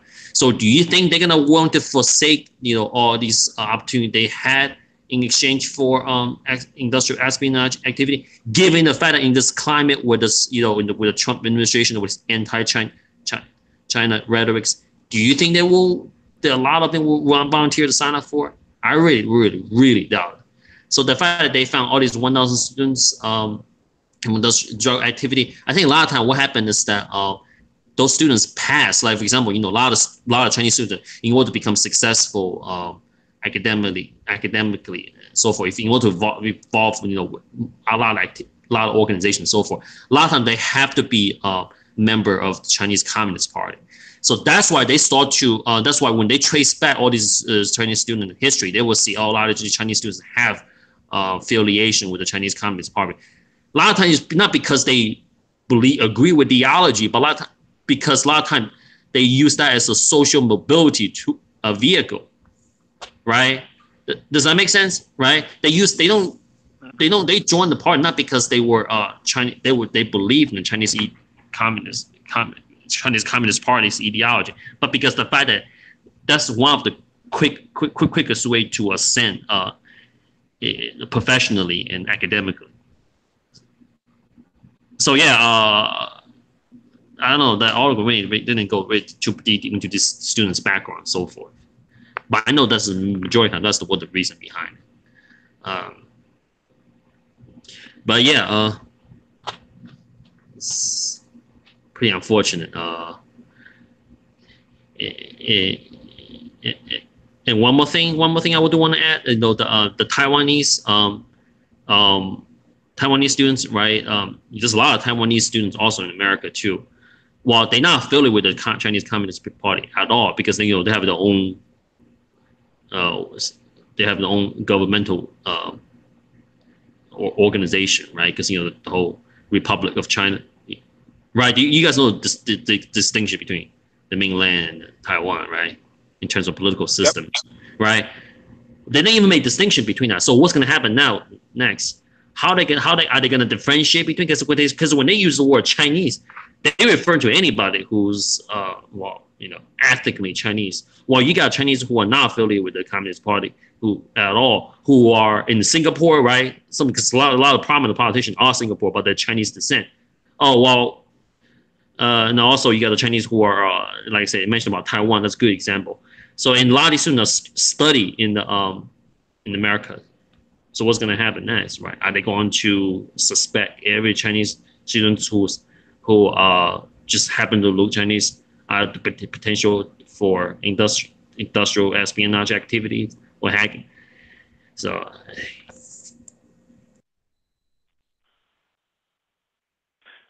All right.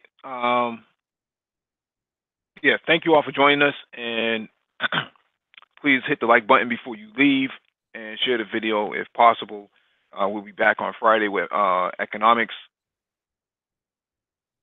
You all have a good night.